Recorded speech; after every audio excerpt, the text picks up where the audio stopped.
Welcome to Bitcoin Mystery School. What you are watching is, let's say this is the final production draft of the Bitcoin Mystery School course, initially called Novice Initiation, later called Currency Curriculum, that began fundamentally 4 years ago from the time that I'm recording this now. It began in December of 2020. My name is Vin Armani. My Christian name, my baptismal name is Cyprian. And that name was not one that I was using at the time that this course started, but it's one that you could say, acquired partially due to this course taking place. Actually, my baptizing priest and my godfather were both students in the very first Bitcoin Mystery School class that I had. And this course has had hundreds of people over those 4 years come in.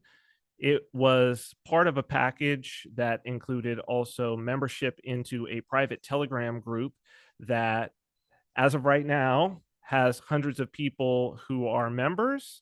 That group is going away. Also, this class is fundamentally being retired, mostly because so much has happened in the last 4 years relative to the content that you are going to learn here, that it really does feel like this is kind of the end point. So we were preparing people for the reality that is in front of us today. And part of that is that we have a new administration coming into control of the United States, which is the great world currency power, the great world monetary power, perhaps the greatest that there has ever been in recorded history. And it is quote unquote crypto friendly. Cryptography, cryptocurrency, Bitcoin are going to be a big deal during this administration. And what Bitcoin represents as a technology, as a medium, as the next money of the world is pretty much solidified, I believe, at this point. And so this is the final version of a course that definitely evolved over the last 4 years as I evolved in my own work and my own understanding. Right now, I'm heading into this will be my 8th year as a full-time Bitcoin developer. I've developed and built multiple businesses, authored many protocols related to Bitcoin, work on it on a daily basis. A lot of people consider me to be an expert in the field. That's probably true. There are not that many people who have worked as close to the metal as I have, but big shout out to the people who have and who have played a role in shaping my own understanding of what this system is. And I hope that for those people that I've also played a role in helping them to understand what's coming and what the system is destined to be. And that's what we are going to talk about in this course. It'll be, I think I can get through this in one session. Usually this course was 3 sessions split over 3 days, 3 consecutive days, usually a Friday, Saturday, and a Sunday. And the reason that it needed to be split was because they were live courses with students in the class, and we would at times have hours of questions, both during and then after each session. And so each session had its own unique feel, its own unique cohort. We covered various different topics and went in the ways that the students wanted to go. While you're not going to get that, there will be some ability to participate even along with this video. And so I hope that you do that. If you can find me, if you have questions, I'm going a little more dark now. I think after this is my sort of final public contribution in many ways, but I'm here on the island of Saipan. And so if you could find your way to Saipan and you want to buy me lunch, I'm happy to answer any questions that you might have. So let's go ahead and get started. You are going to experience the class fundamentally as the last class experienced it. That was a couple of months ago here in 2024. And so as I record this, we're just a few days away from Christmas. So consider this a Christmas gift from me to the Bitcoin community as it exists today. and as it will exist, hopefully, in the future.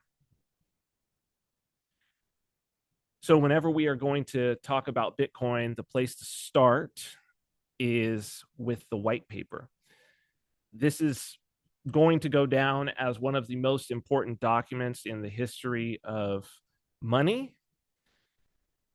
Satoshi Nakamoto released this on a rather obscure but still professionally known cryptography mailing list called the Metzdowd Cryptography Mailing List.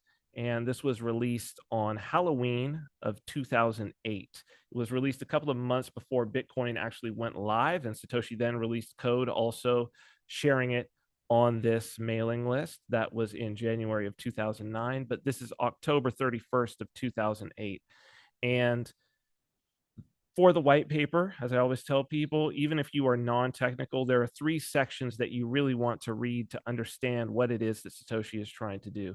Those sections are the introduction, which is on the first page of the white paper, right below this abstract. So it's just a couple of paragraphs. It's 2 paragraphs. Then you want to read the incentive section, and then you want to read the conclusion. If you have those 3 and you pretty much understand them, you get a good idea of what Bitcoin is supposed to be. A lot of people who are quote unquote Bitcoiners will tell you that the white paper is no longer relevant, which is an interesting thing. But mainly it's because the things that they think make Bitcoin valuable are not the things that Bitcoin was designed to do. So what was Bitcoin designed to do? Well, Satoshi tells us his vision, Satoshi's vision, in the very first sentence. A purely peer-to-peer version of electronic cash would allow online payments to be sent directly from one party to another without going through a financial institution. This is a pretty big deal. I was an adult in 2008. I was already well into my software development career at that time. I was working for sites that took online payments. There were credit card processors that had been around at that point in 2008. I mean, there were credit card processors and PayPal that had basically been around for about a decade. Commerce on the internet was a known thing. It was something that people did from eBay to Amazon, no problem there. But it was this thing about allowing online payments to be sent directly from one party to another without going through a financial institution. Outside of Bitcoin, even now, 15 years later, 16 years later, we are still mostly relying on financial institutions as trusted third parties for our transactions. So whether that's PayPal, whether that's Stripe, and all of the system that's underneath them, that's fundamentally what we rely upon. And to be quite frank, it's worked very well to scale the world to the place that it is. But, and this is one of the reasons why we see, I believe, a push, an ideological push for crypto and the vision of Bitcoin, as corrupted as that push may be in this new administration of the U.S., and I think that that push is going to catch fire because those financial institutions, because they are the middlemen, have an incredible amount of power. And so when you have the president, former president, and now incoming president, current president, probably as you're watching this, whose wife, the former and current first lady, was quote unquote debanked, had her access to the banking system, financial institutions, taken from her. Now, this is a wealthy woman, ostensibly a quite politically powerful woman, right? Shares a bed with the man who has his finger on the button and has access to the nuclear codes to start potentially a nuclear Armageddon. And yet there are institutions that are able to decide that she cannot participate in what is a fundamentally necessary activity, and that is a financial activity as it relates to the banking system. So what is online banking and the the banking system. What does that look like? Well, we will cover it. One of the things that's very interesting in the Bitcoin Genesis block. So Bitcoin is a timestamp server, and we'll talk about that a little bit more, but it has to bootstrap itself with a block that is actually programmed into the code of Bitcoin itself. And all Bitcoin nodes start with this block, and then they go out to the network and they ask for the rest of the blocks, the rest of the history. But they start with this, and every block has a capability for the creator of that block, that we would call the miner of the block, to add in some arbitrary data. Usually they'll identify themselves, but they can put in a message if they want. And Satoshi included this message in the Bitcoin Genesis block. It's basically a headline from the Times, 3rd of January 2009, Chancellor on brink of second bailout for banks. And it is taken straight from this headline from the Times, Chancellor on brink of second bailout for banks. This is our proof of life. This is something that you would see, like if somebody is doing a ransom and they want to show that someone was alive on a certain day, right? They'll take a picture of them holding a newspaper, and this is the proof of life. So this is to say that this Genesis block was created, that he wrote it after January 3rd. So anybody looking in the future would know an approximate date, at least after which the first block, the Genesis block, was added into the code, not mined, but added into the code. And you will notice that Satoshi is specifically talking about the banks. So a lot of people say that Bitcoin's purpose is to replace money, and particularly they will say Bitcoin's purpose is to replace US dollars. And I will tell you that it is not to do that. And Satoshi never said that that's what it was. He always said that it was to replace the banks, and it starts out in that way. So there is a difference between the banks and dollars. We will cover that. It's a very important difference. There's a difference between the value transfer system and the value that it is transferring. Just like there's a difference between your plumbing and the water that is running through the plumbing. This is what sending online payments looks like. It's what it looked like at the time that Satoshi wrote the white paper, and it's what it looks like today.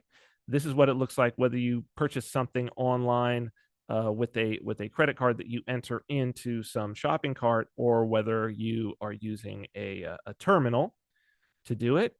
So we'll start at the top, and what you have is your card associations: Visa, MasterCard, American Express, Discover. We've got JCB and Diners Club up there. And these are organizations, companies that are owned by their member banks, which is the association network that's just below that. These are what are called acquiring banks and issuing banks. And this is the system that connects the two of them. So when I make a credit card purchase, what needs to happen? Well, the money that is in my bank account needs to get into the merchant's bank account. How does that happen? So we have our association networks. So first I have to get a card. I get that card from the issuing bank. And that's usually going to be like my bank, for instance, if it's, let's say if it's a check card, or it could be another bank if it's a straight up credit card, but that's going to be the issuing bank. And they are going to be my bank if I'm the buyer. The acquiring bank, that is the merchant's bank. So that is who is going to get the money on behalf of the merchant. Is going to hold it for the merchant. And so actually where this all starts is on the merchant side. It's going to start down, you see in this lower left, independent sales organizations. So these are who I'm going to go to if I'm a merchant and say, hey, can you go out and find an acquiring bank for me? We would call these often payment processors, but they're really sort of brokers. Can you go out and find a bank for me that's going to be my acquiring bank? And they might search around and try to get me different rates and different terms. And then they're going to come back to me with usually one or two. Hopefully I can get one. And they're going to take a little piece. Then we have the processor. And the processor is a technology provider for the acquiring banks. So these could be, for instance, a WorldPay is a major one. And what they're going to do is they're going to properly check and route the payments, and they're going to do all the technology stuff for the acquiring bank once the acquiring bank has decided that they're going to service me. So I need to sign up with the processor, and they're going to take a piece. And then we have our payment gateway. And so one major company in the world that does this is authorized.net. So I might have Wells Fargo as my acquiring bank, and I have had this before. Wells Fargo is my acquiring bank, WorldPay as my processor, authorized.net as my payment gateway. All of them are going to take a piece. And then I had another company, for instance, one that I've used is Vantiv. They're local to here. They're out of Guam. And so Vantiv takes a piece. WorldPay takes a piece. Authorized.net takes a piece. My acquiring bank takes a piece, Wells Fargo.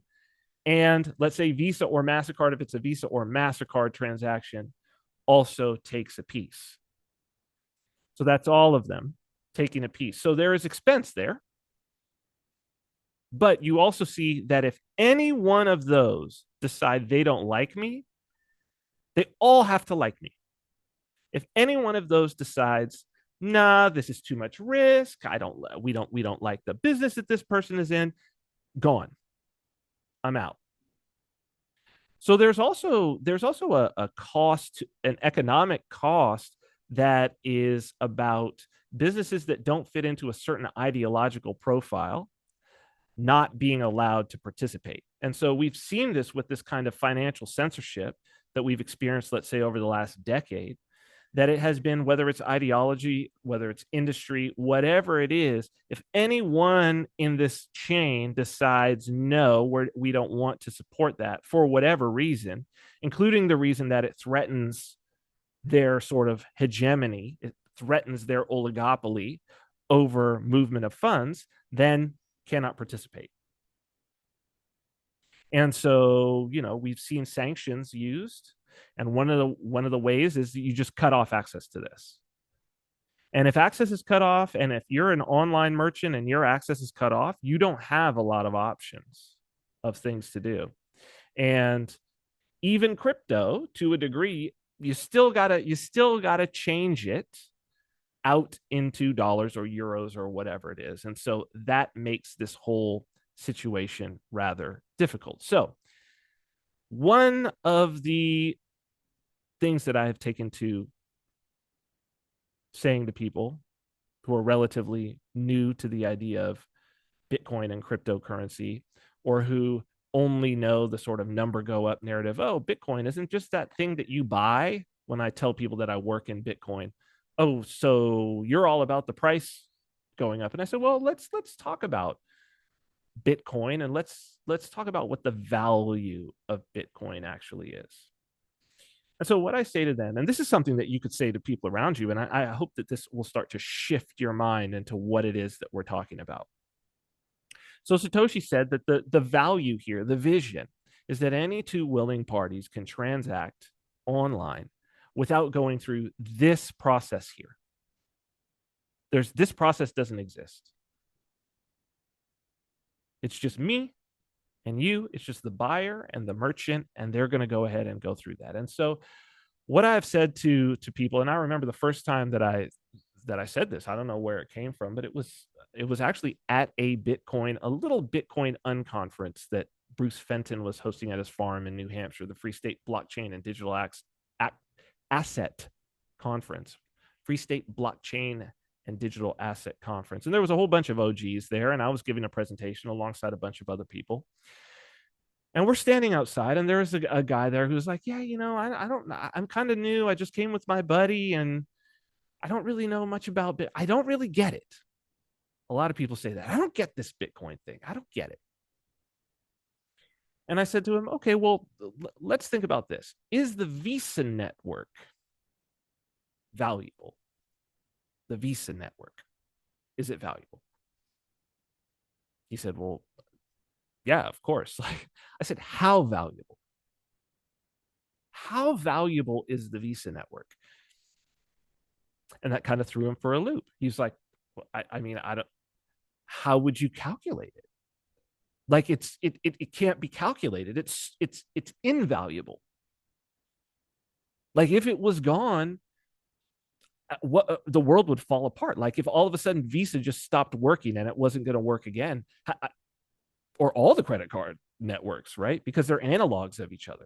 If Visa stopped working, what damage would that do? I think there was a recent thing where Visa stopped working in a region. Maybe it was Canada, Northwest United States, something like that. Visa stopped working, and then all of a sudden there was just tumult. And it was only like 48 hours that it wasn't working. And so I said, is the Visa network valuable? That's the first question. Is the Visa network valuable? Yes. How valuable? Invaluable. Okay. The Visa network's a network of banks. It's made up of all the banks. Would Visa, this is the next question, would Visa be more or less valuable if the banks were not needed? Let's use another example, right? If the banks were not necessary anymore, you could do all the same thing. Everything's the same, but you don't need the banks. Is it more or less valuable? If you're having a little bit of trouble with that, think about let's take it to something else, right? Your car sitting in your driveway. It's got a dependency, a requirement. That requirement is petrol, right? Fuel, gasoline. Your same car, if you have your exact same car, is it more valuable or less valuable if I can do something to it where all of a sudden it can run forever and it doesn't need any fuel? Where I completely remove that dependency from it? Well, clearly, all things being equal, your car that needs fuel is worth less than your car that does not need fuel, that does not have the dependency.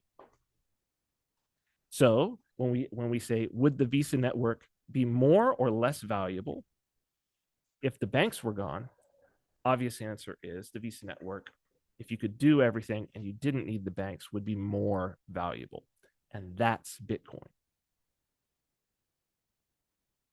That's Bitcoin.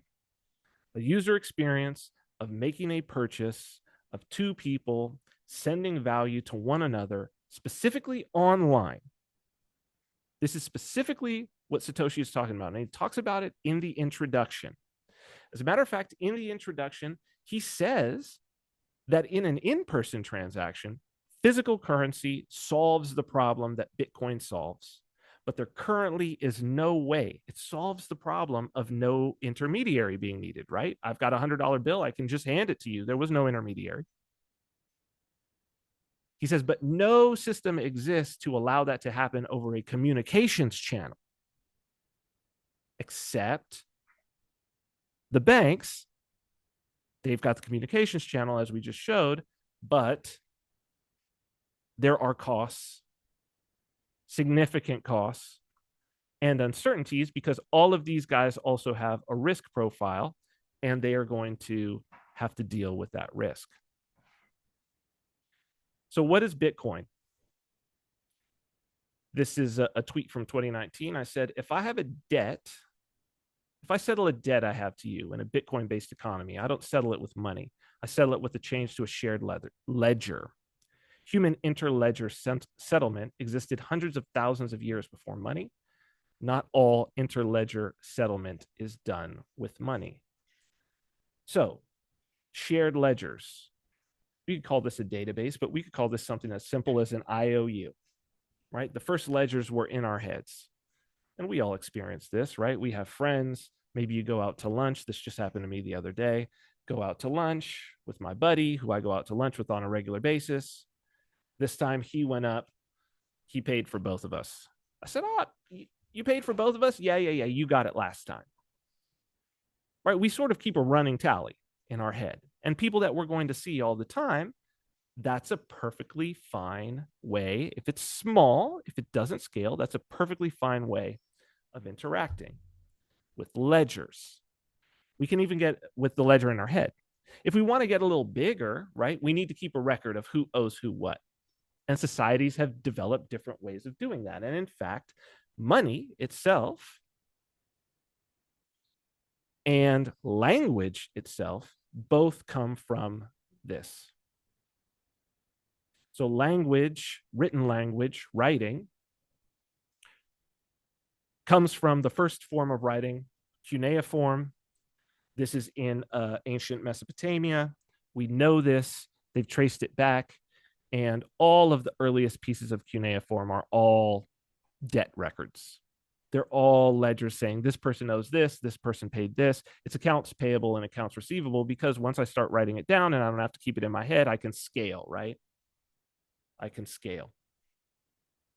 But in that case, there is still an element of trust. And so what Bitcoin is creating a trustless version of this. So in order to create that trustless version, you need to have a public ledger that anybody can use. And in order to have a public ledger that anybody can use, you have to have a ledger, a record that everyone goes beyond trust, that everyone can have faith in, where there's a mathematical surety that what I'm looking at is reality. And that's what Satoshi Nakamoto developed. Now, even on the day that Vitalik Buterin, 20 years old, this is a decade ago, introduced Ethereum, the first 2 minutes, he doesn't talk about Ethereum. The first 2 minutes, he talks about the background for all of this, is he talks about Bitcoin and this exact idea that this is what was needed in order for Satoshi Nakamoto to create what it was that he was trying to create. Let's take a look at what Vitalik said. We'll take a look at those first 2 minutes.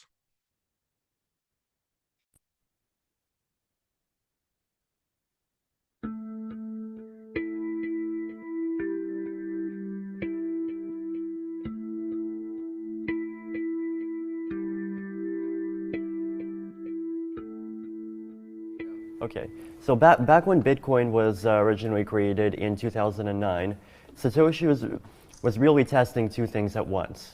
So the first part is there's this idea of Bitcoin, the decentralized currency. It's a form of money that exists purely online, and you could transfer it from anyone to anyone around the world instantly with pretty much no fees. You can transfer money from Kyrgyzstan to Guatemala just as easily, just as quickly, and just as cheaply as you can to your own neighbor.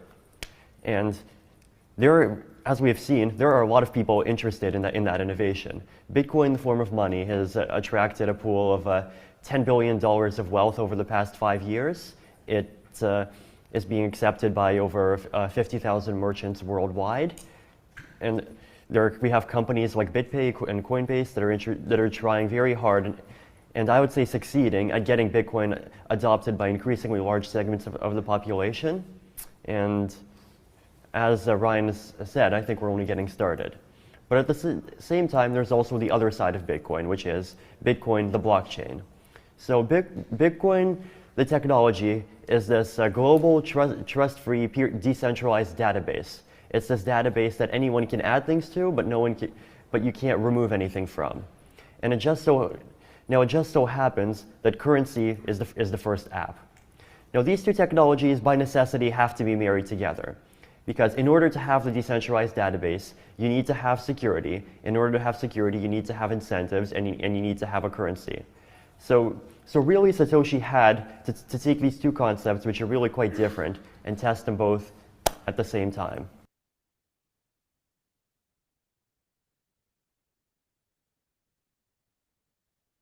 In order to have a decentralized database, Vitalik says, you have to have security and you have to have incentives.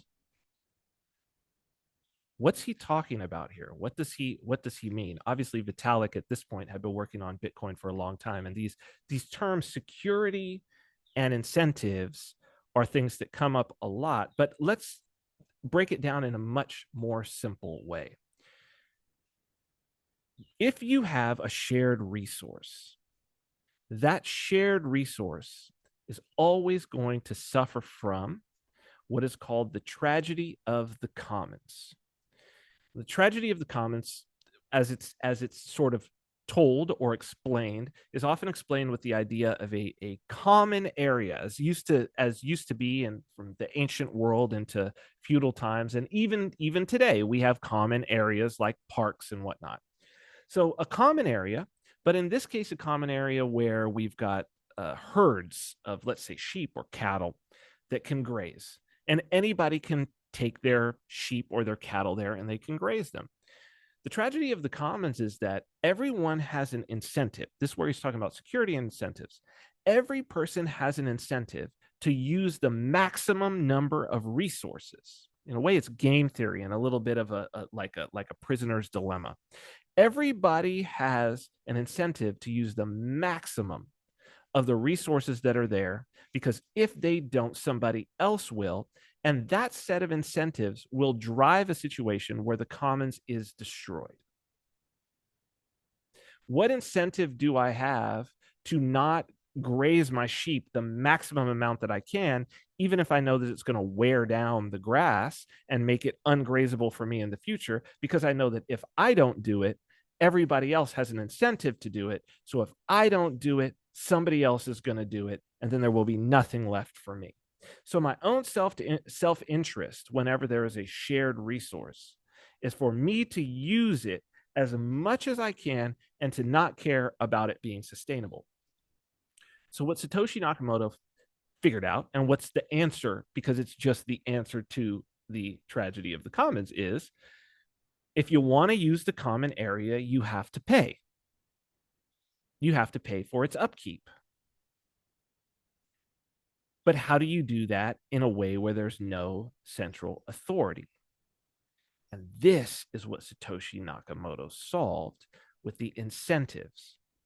And so it's actually a very, very simple system. And that's what Vitalik is talking about. You need to create a system where the people most interested in keeping the system going, because they will be, and keeping the system running, are the people who are making the most profit from that behavior of securing and protecting the system. They can't be doing it off their own sort of best interest in securing and protecting it. They got to be doing it in an optimum situation. They've got to be doing it out of sheer greed.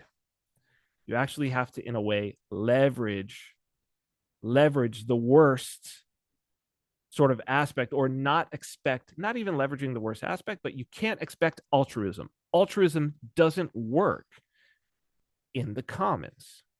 So this is why Vitalik says that you have to marry the two together, because what Satoshi did is he said, I'm going to create a shared database. That's the real powerful thing, the shared database.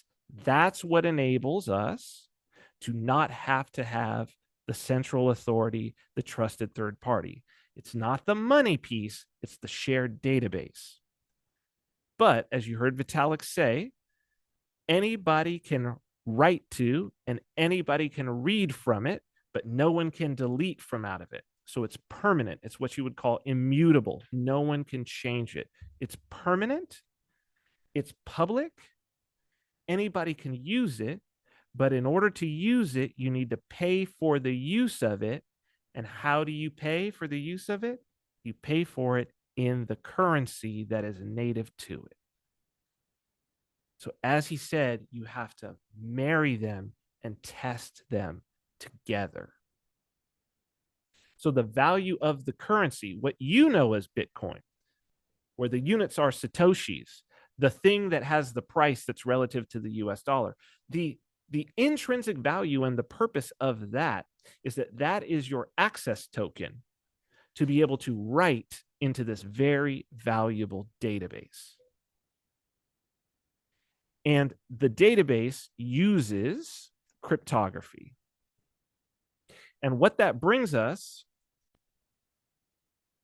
is what Satoshi says in the introduction of what he says, what he is creating. because what is there a need for? He says, what is needed is an electronic payment system based on cryptographic proof instead of trust, allowing any two willing parties to transact directly with each other without the need for a trusted third party.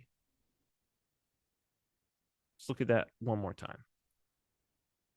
What is needed is an electronic payment system based on cryptographic proof instead of trust, allowing any two willing parties to transact directly with each other without the need for a trusted third party.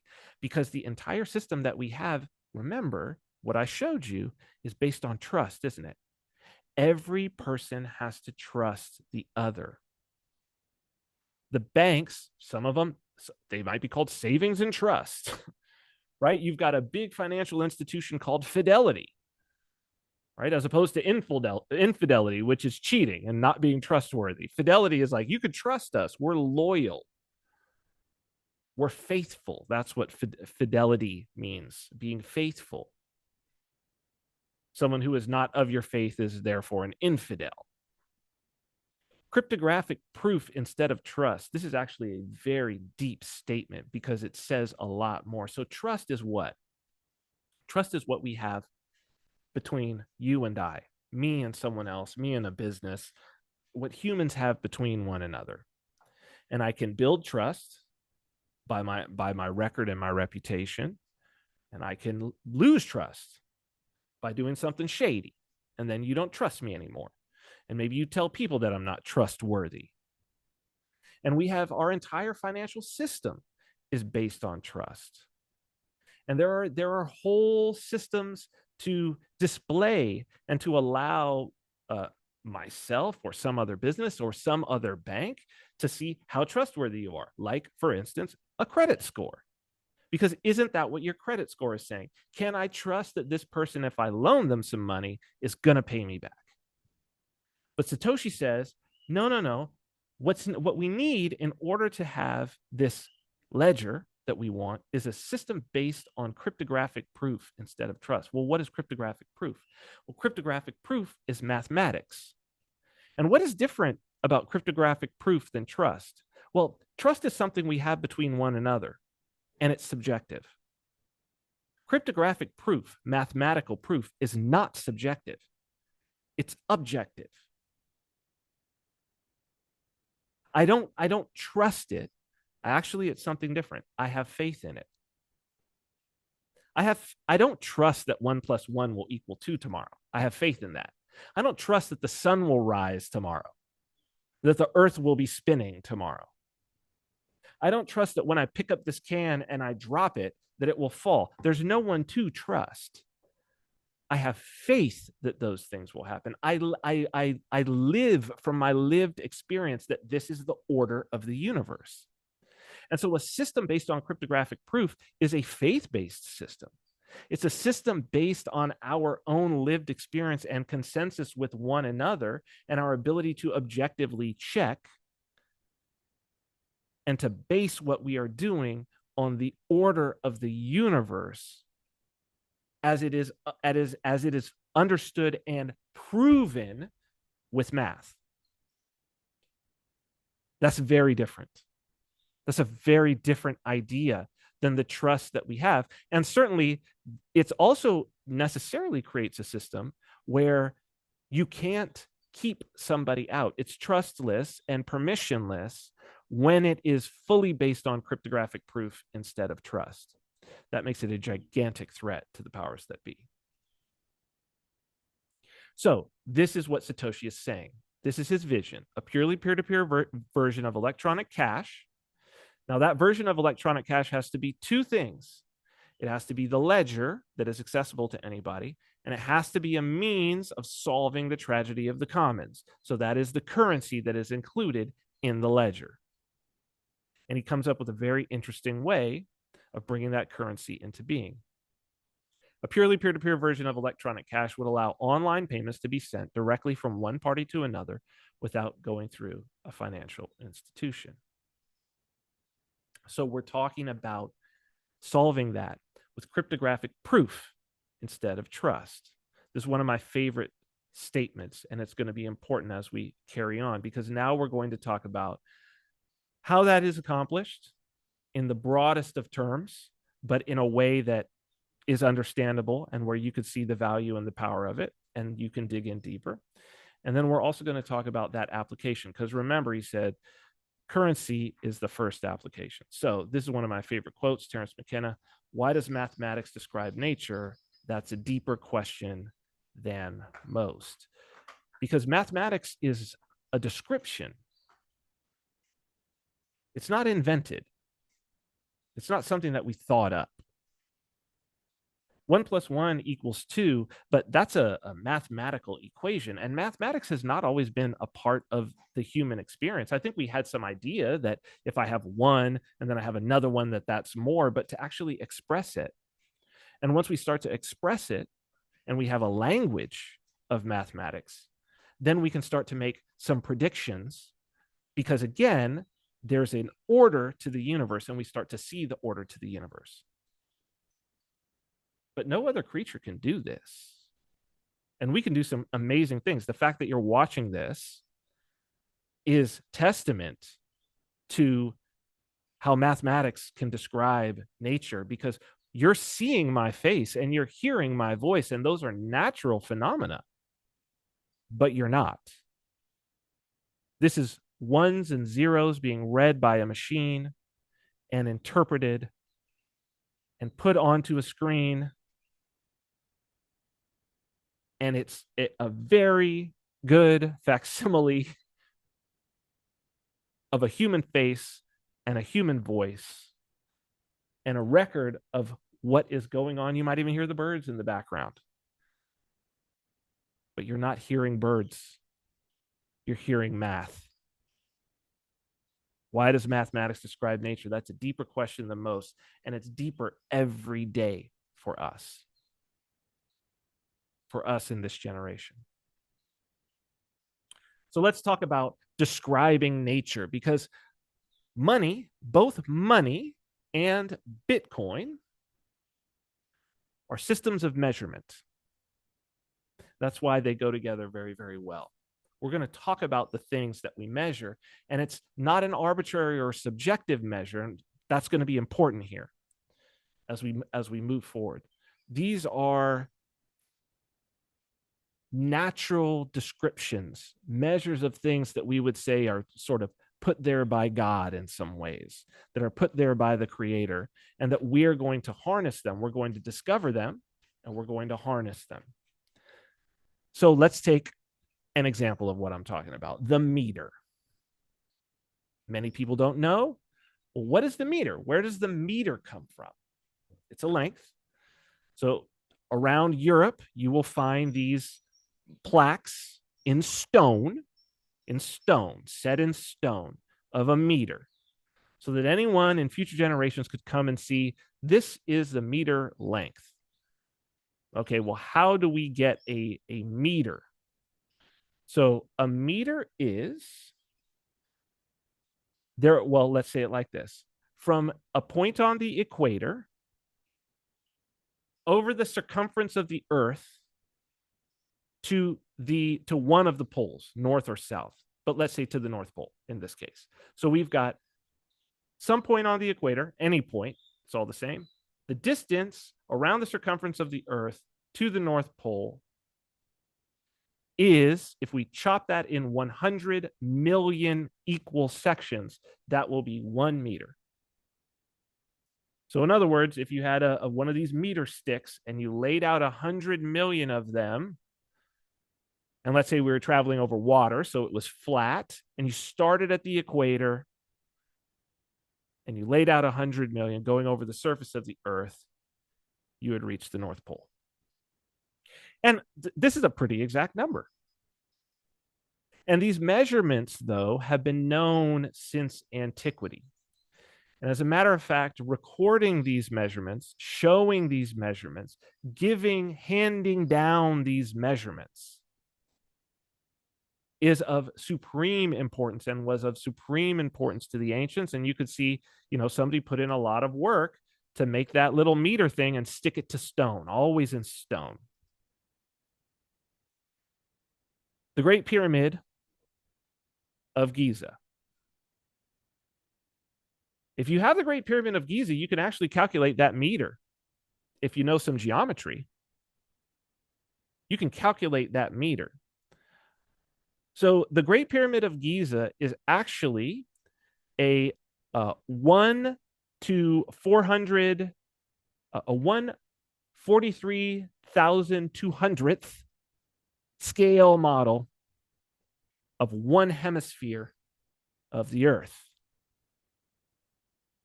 And that number, the scale of it even, is super meaningful. That number is the number of seconds of daylight on a hemisphere at the equinox. So it's half the number of seconds in 24 hours. So that means in 2 seconds, this is how it works out. In 2 seconds, which is 43,200ths of the day-night cycle, a spot on the equator. So if we were to pick a spot on the equator, and the Earth is rotating. So this is also telling us the speed that the Earth is rotating is encoded inside the Great Pyramid in stone. A spot on the equator will travel a distance equal to the perimeter of the Great Pyramid as measured with the Sokol, which is the platform that it's sitting on. So imagine if you had a little drone or something, and that drone was super fast and it could fly around the perimeter of the Great Pyramid in 2 seconds. If it could do it in 2 seconds, the speed that drone is traveling is the speed that the Earth is rotating. Pretty incredible. The height of the Great Pyramid, if you include the Sokol, multiplied by 43,200 equals the polar radius of the Earth. That is from the bottom of the Sokol to the top of the pyramid. Is, if you were to take that distance 43,200 times, laid out, boom, boom, boom. Again, this kind of metaphor of the meter, the way we do the meter, laid out 43,200 times, and you started at the center of the Earth, you would reach the North Pole. That's the polar radius. If you were inside the Earth, you did 43,200. That's the polar radius. Okay. So this was measured by the 1972 Satellite World Grid Survey, and it was within 300 feet of accuracy. So that was done by a satellite. So the calculations of the pyramid will give you the polar radius of the Earth, from which, Earth being a circle, from which a sphere. If you have the polar radius, you've got the size. You can calculate the size of the Earth with geometry, can't you? And if you use the pyramid, it is accurate to within 300 feet of accuracy. Incredible. Right? 300 feet of accuracy. Astonishing. Great Pyramid of Giza.ca is a good place to go to see all of this. What is this to say? Why did I bring that up? Why did I bring up the meter? Why did I bring up the Great Pyramid? Because what we're going to cover now is a lot about measurement. Bitcoin is a system of, it introduces a new system of measurement for measuring something that we've never measured before, but which is incredibly important and useful for human beings, and that is work or labor. And specifically a quanta of labor.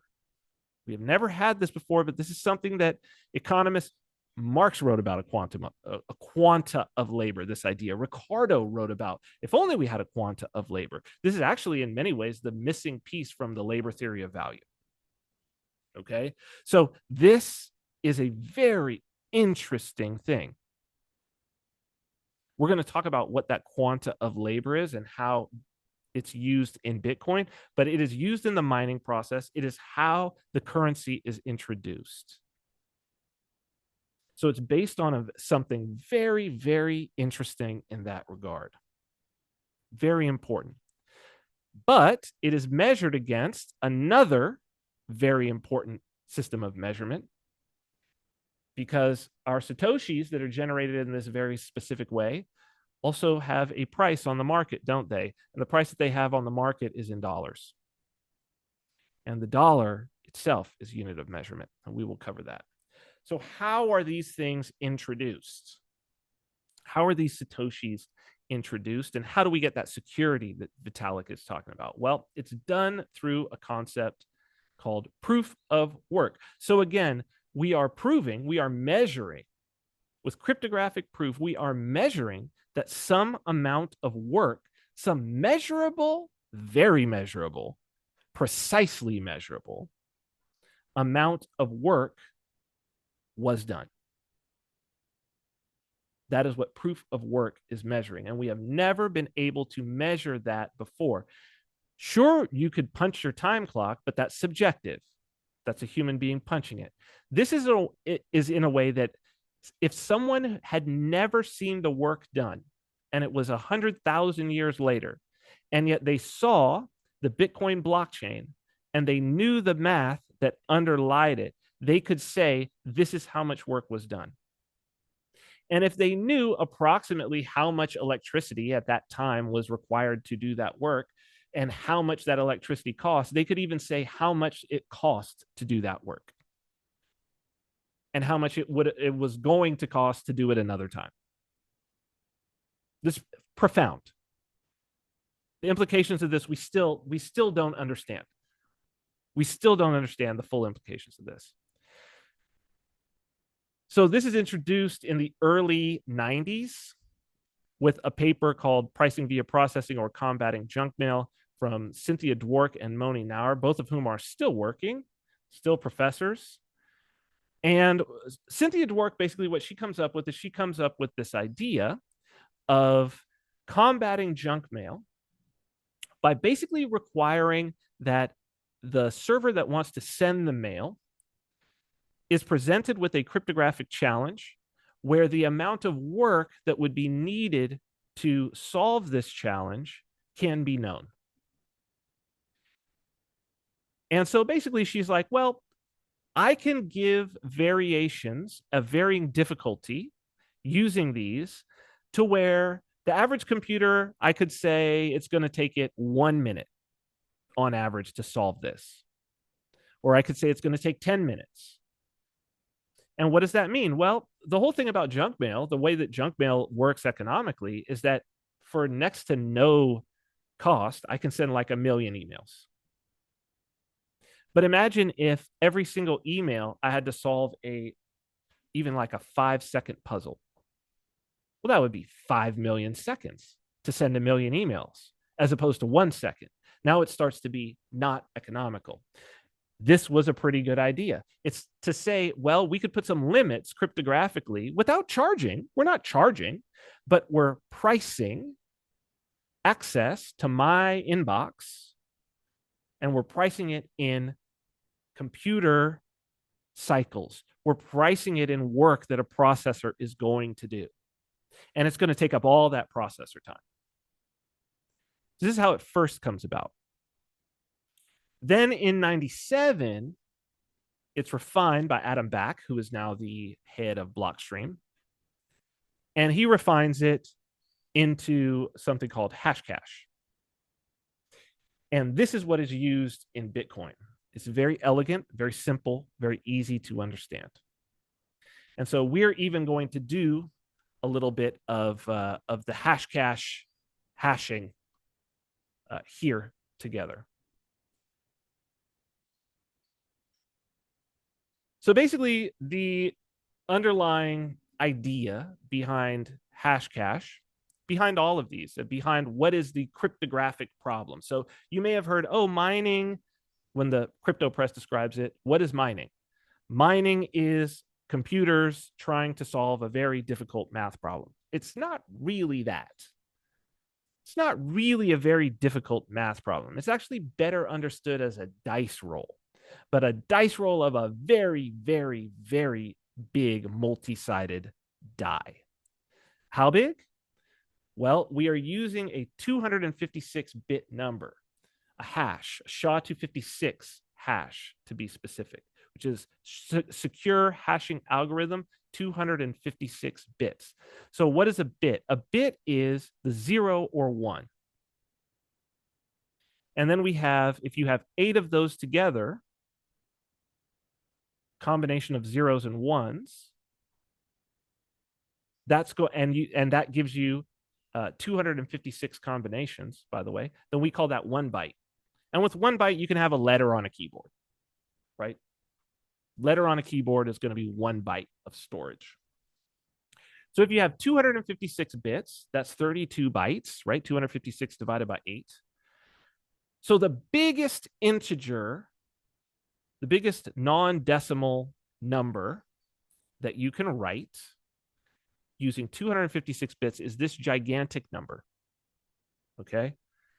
So it's 1.1579 times 10 to the 77th power. So there's 77 spaces here. This would be 77 zeros after the 1. So this is a huge number. We'll talk about just how huge.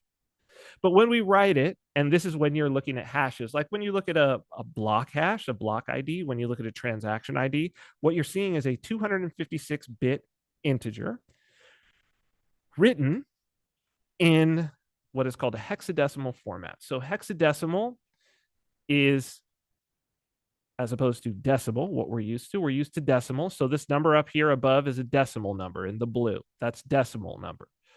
This is the same representation of the same number written in hexadecimal below.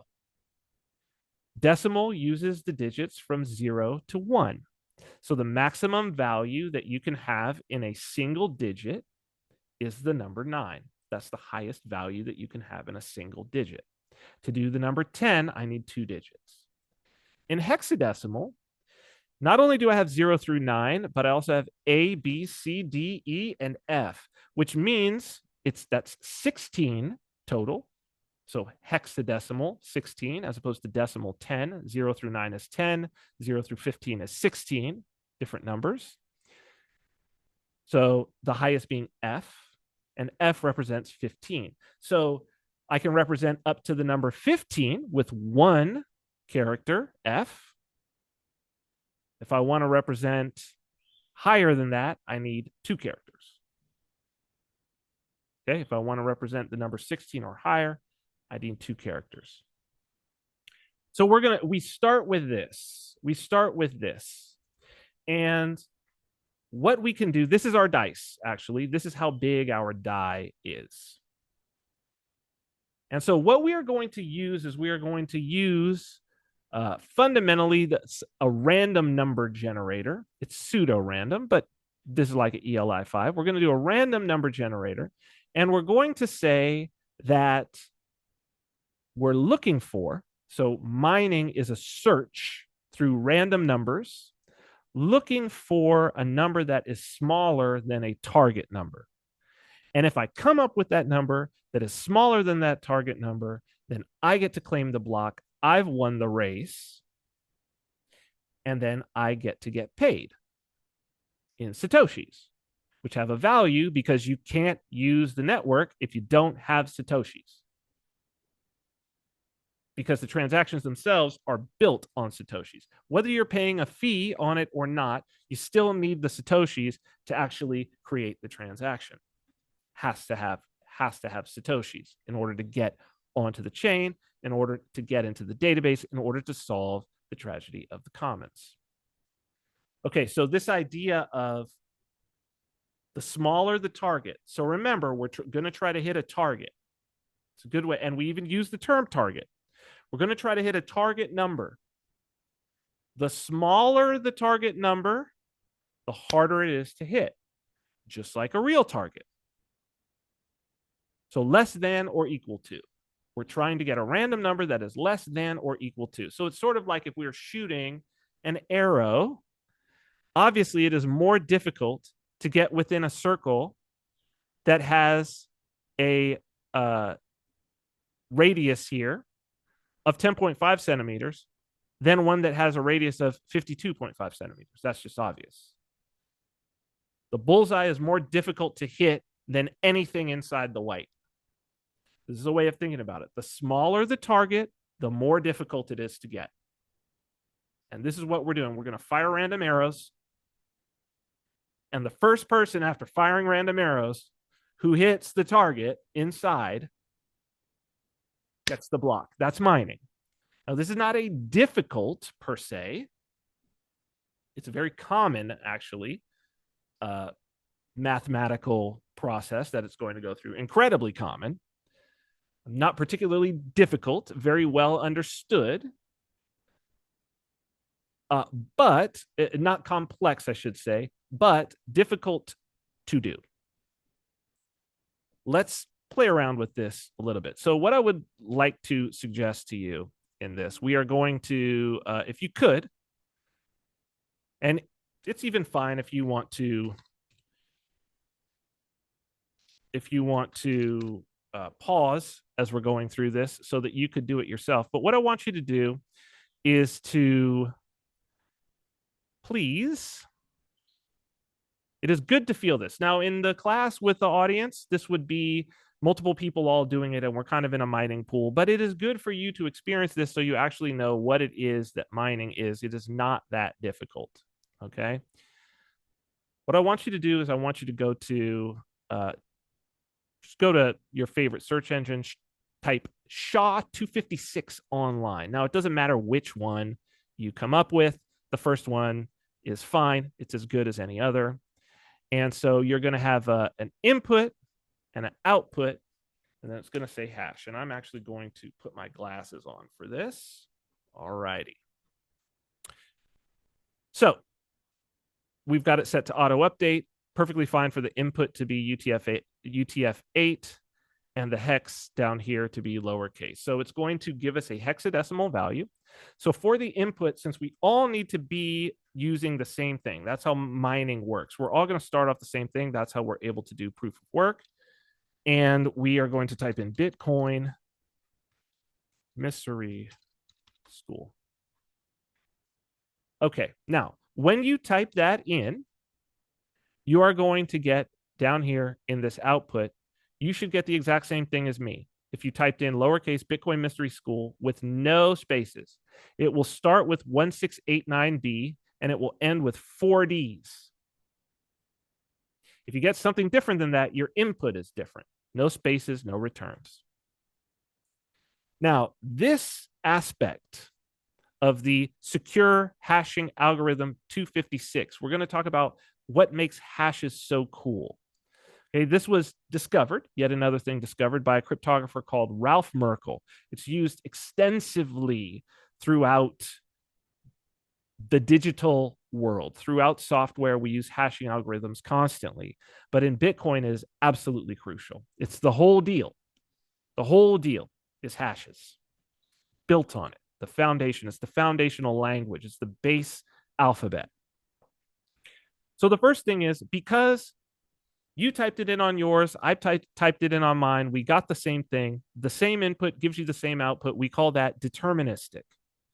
So these hashes, a secure hashing algorithm, is deterministic. So the other thing that we notice is that there are 64 characters here.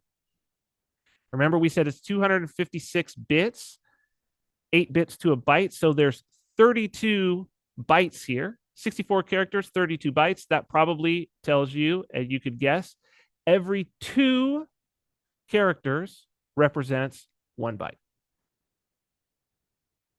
Okay. And in 1 byte, you can have a number from 0 to 255. So that's represented as 00 for the 0 and FF.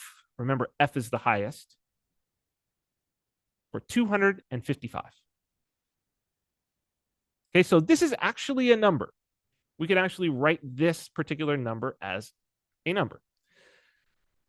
What Adam Back presented in Hashcash as an easy way here is he said, okay, we need 2 different things, right, for our target.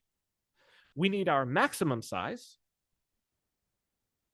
our sort of maximum set, the maximum target, and then we need our other set that says within less than or equal to this number, you have hit the target, you have won. And he says we can change the difficulty on that quite easily by just adding, we say, okay, you have to, for him, he said, we will talk about the leading zeros here, that this number, instead of being 1, the first one would be a 0. And that if I have 1 leading 0, that's larger than 2 leading zeros, larger than 3, 4, 5, and it gets more and more difficult the more leading zeros that I require. Now, we don't just use the zeros, we use an actual number in Bitcoin, but the leading zeros help us to see. And so let's do this together, okay? Because leading zeros is not actually all that difficult if we start with just 1 leading 0. Okay, so let's start with 1 leading 0 and see what this looks like. So what I'm actually going to do, I don't want to confuse you, but I'm actually going to start adding zeros. Okay, until I get a hash, the output, that has a leading 0. Now, what are the things that you notice as I start adding zeros? The first thing that you notice is the number is changing, like all the values are changing, right? The other thing that you notice is the size is remaining the same. We always still have 64 characters, okay? So you can do this too. Oh, and look, I found a leading 0. Didn't take me very long. How many did it take me? 1, 2, 3, 4, 5, 6, 7, 8, 9, 10. Maybe for you, don't use 0. Use a different character. You could use any character that you want, or multiple characters. You could switch it up. Count how many you got. It's probably not going to be that many. Go until you get 1 leading 0. It's probably not going to be that many. Why would I say that? Why would I say it's not going to be that many? Well, because we can actually do the math on it. These numbers are pseudo-random. They're relatively random. It's like a dice roll. There's no way with the secure hashing algorithm that there's no mathematical way to predict what the numbers, what the value is going to be when I add something onto Bitcoin Mystery School, which is something that you probably had never hashed before, without actually doing it. But we can know, if the numbers are random, approximately what my chance is of getting a leading 0. So my chance of getting a leading 0, if this is the set and if I need to get a leading 0 and this is the largest number, it would be 0, anything greater than or equal to 0 and 63 Fs after it. We can just simply take 0 with 63 Fs, that number, divide it by the total number, right? And it's going to give me about 6.25% chance, or a 1 in 16 chance. So I got it in 10. Not bad. 1 in 16, right? I got it in 10. Okay. You get this idea. So that's what we're operating off. Now, more difficult would be 2 leading zeros. So I'll do this for a little while. If I get, I've not done this with zeros. If I get it, great. If I don't, we're just going to look. It's when we have many, many people, like if usually most classes would have 20 to 30 people, and I would just have them raise their hand when they got it. That's a lot more people doing this, but let's just see if I can get 2 leading zeros in any sort of quick fashion. I got another single leading 0. You try it. Oh, there it was. Okay, great. 2 leading zeros. Okay, I got it. A little more. Actually, relatively lucky. Why would I say that? Because what are my chances actually? Well, chances with 2 leading zeros is 0.39%, or about 1 in 256. So you'll notice something here. First, it was 1 in 16 when I added a 0. Next, 1 in 256. Well, 256 is 16 times 16. Okay? If this was decimal, some of you who have some math understanding of this, if this was decimal, it would the difficulty would, or your chances, the 1 in number, that how many you would have to do would go up by 10 by multiplied by 10 each time, an order of magnitude harder, we would say. In hexadecimal, the order of magnitude is 16. So it's 16 times 16. I'm not even going to try 3 leading zeros. All right. I'm not even, well, you know what? Let's just see if we get lucky. But I think probably not. No. You see, the single leading zero is still showing up. Oh, did I get another double? I got another double. This is lucky adding these zeros on here. But I'm still not the single leading zero. Right? Maybe you get it. Let's try. Keep going. Well, let's start with this single leading zero. Let's end there because there's another important little piece of this. So what is it for? This is what it should look like if I'm doing 2 leading zeros. This is 256 attempts of the same thing that I just did. What if I'm doing 3 leading zeros?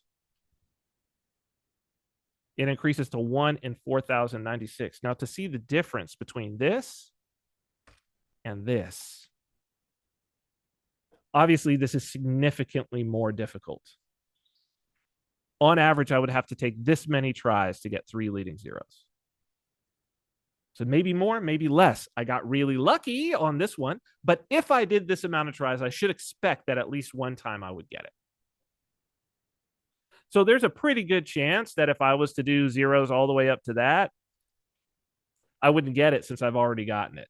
Chances are, since I already got it, I probably would not get it again. Okay, so what happens when I do? Well, remember, since these are deterministic, I can prove to you that I did this work just by sharing this value with you.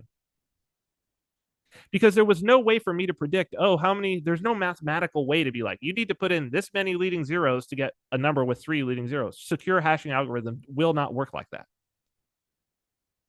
I have to actually do it and see. I have to do what's called brute force. I have to brute force it and try every combination, multiple combinations to get to it. But once I get it, I can show you, and now I have proved to you that I did that work. And that is proof of work. And since we can rely on probabilities, we can set it up in a situation where if I have an idea of how long it is taking to get this amount, to get to some number, to get some amount of leading zeros, and over time I have an idea of how long it is taking, I can do a calculation of basically the difficulty, which tells me how fast, how many of these per second is going on throughout the entire network that it would be found. And so actually, when you see hash rate on a network, that is what is being shown. So what do I mean by that?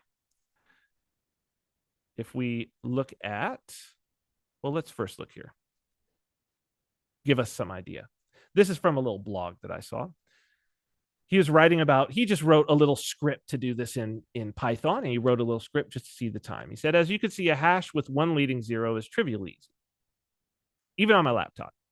Even 3 leading zeros on his laptop only takes 0.012 seconds. So 12 thousandths of a second, which makes sense. To do this, sure, you do that in 12 thousandths of a second. He says, but things really change rapidly as we increase the difficulty. So at 5 leading zeros, it takes 1.45 seconds and over 800,000 iterations.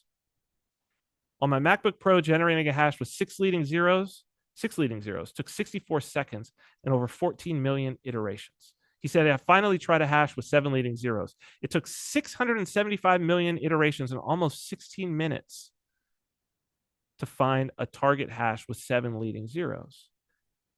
So where are we today? How many leading zeros? What are we looking at? Well, let's go and look.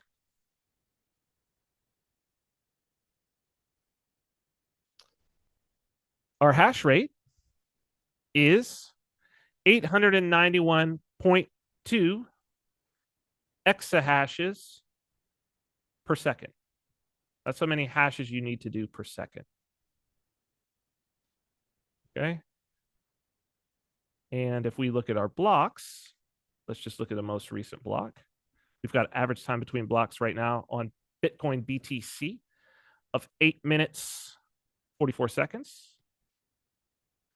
We can look at the latest block as I am recording this live. And let's see how many leading zeros we got. 1, 2, 3, 4, 5, 6, 7, 8, 9, 10, 11, 12, 13, 14, 15, 16, 17, 18, 19. 19 leading zeros. Okay. So what's the chance of that? This is 19 leading zeros. So it's 1 in, I don't even know this number. It's a 7 with 22 leading, so 7.5. So 75 with 21 zeros after it. 7.5 times 10 to the power of 22. Huge. Huge number. This is where it starts to get interesting because this is just mathematics describing nature, but like what level of nature is it describing? So we've got 22 zeros after it. Let's look at what that really is like. This is from Universe Today. It says when you look at matter on the smallest of scales, that the numbers become the most mind-boggling. For example, it is believed that between 120 and 300 sextillion, that is 1.2 times 10 to the 23rd to 3.0 times 10 to the 23rd, stars exist within our observable universe. So this is just one order of magnitude.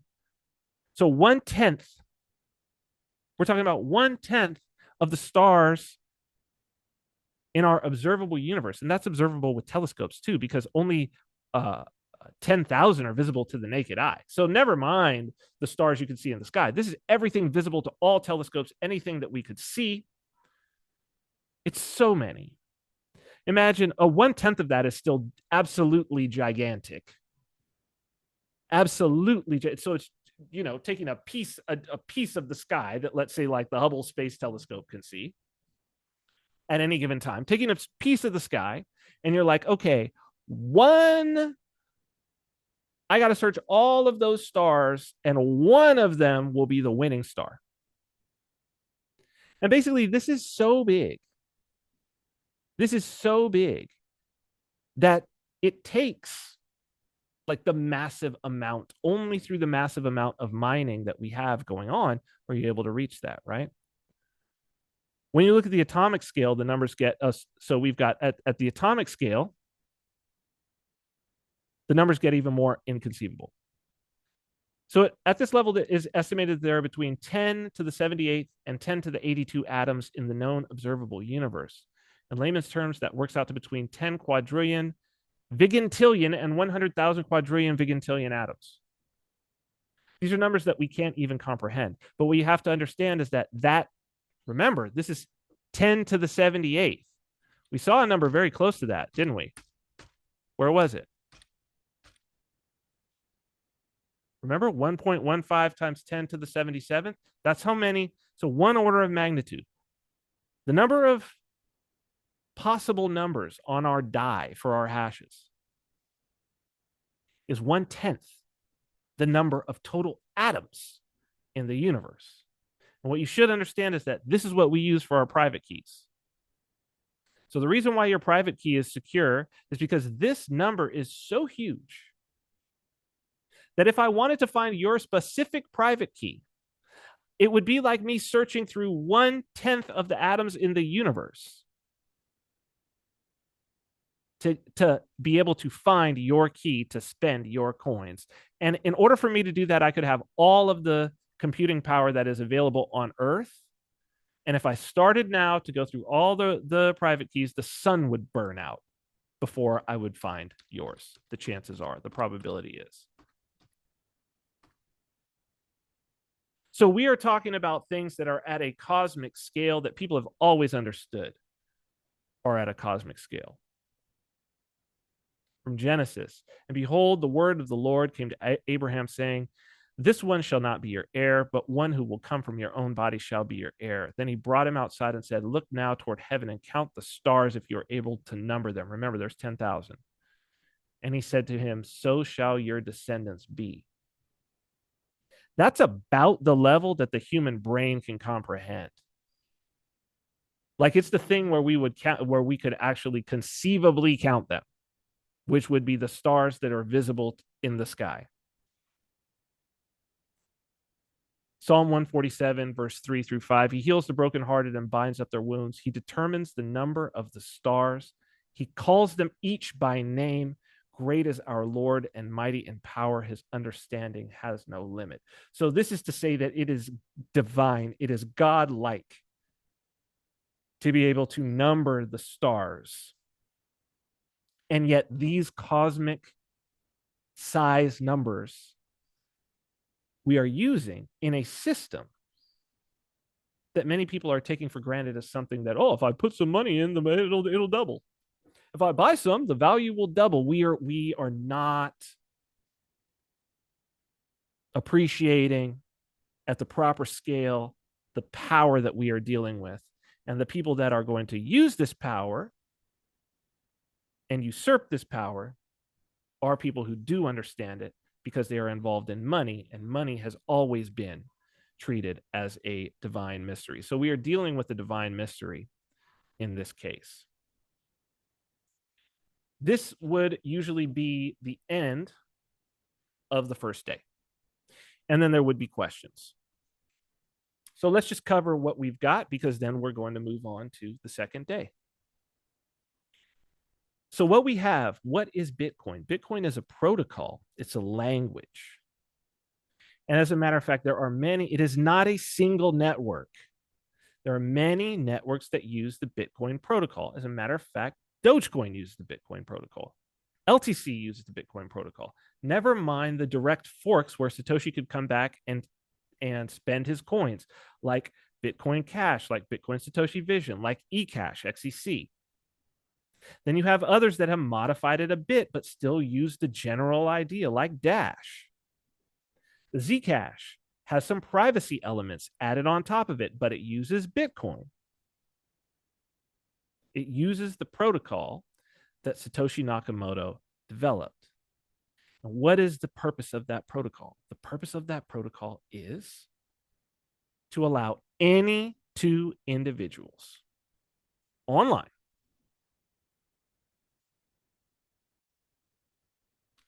to send value to one another without going through a financial institution. How does it do that? By using a shared ledger. You've got your bank has a ledger, right? It shares that ledger with you, but it's in control of the ledger. This is a ledger that is in control of everyone and no one at the same time. And you get access to write into that ledger, but you can only write on certain rules based on cryptographic proof. But to even be able to play by the rules to write into the ledger, you need to somehow acquire some of this thing that you pay, and you pay it into the network in a way. It's both the raw material that is used to write into the ledger, fundamentally, and it is the payment to pay to others to write into the ledger.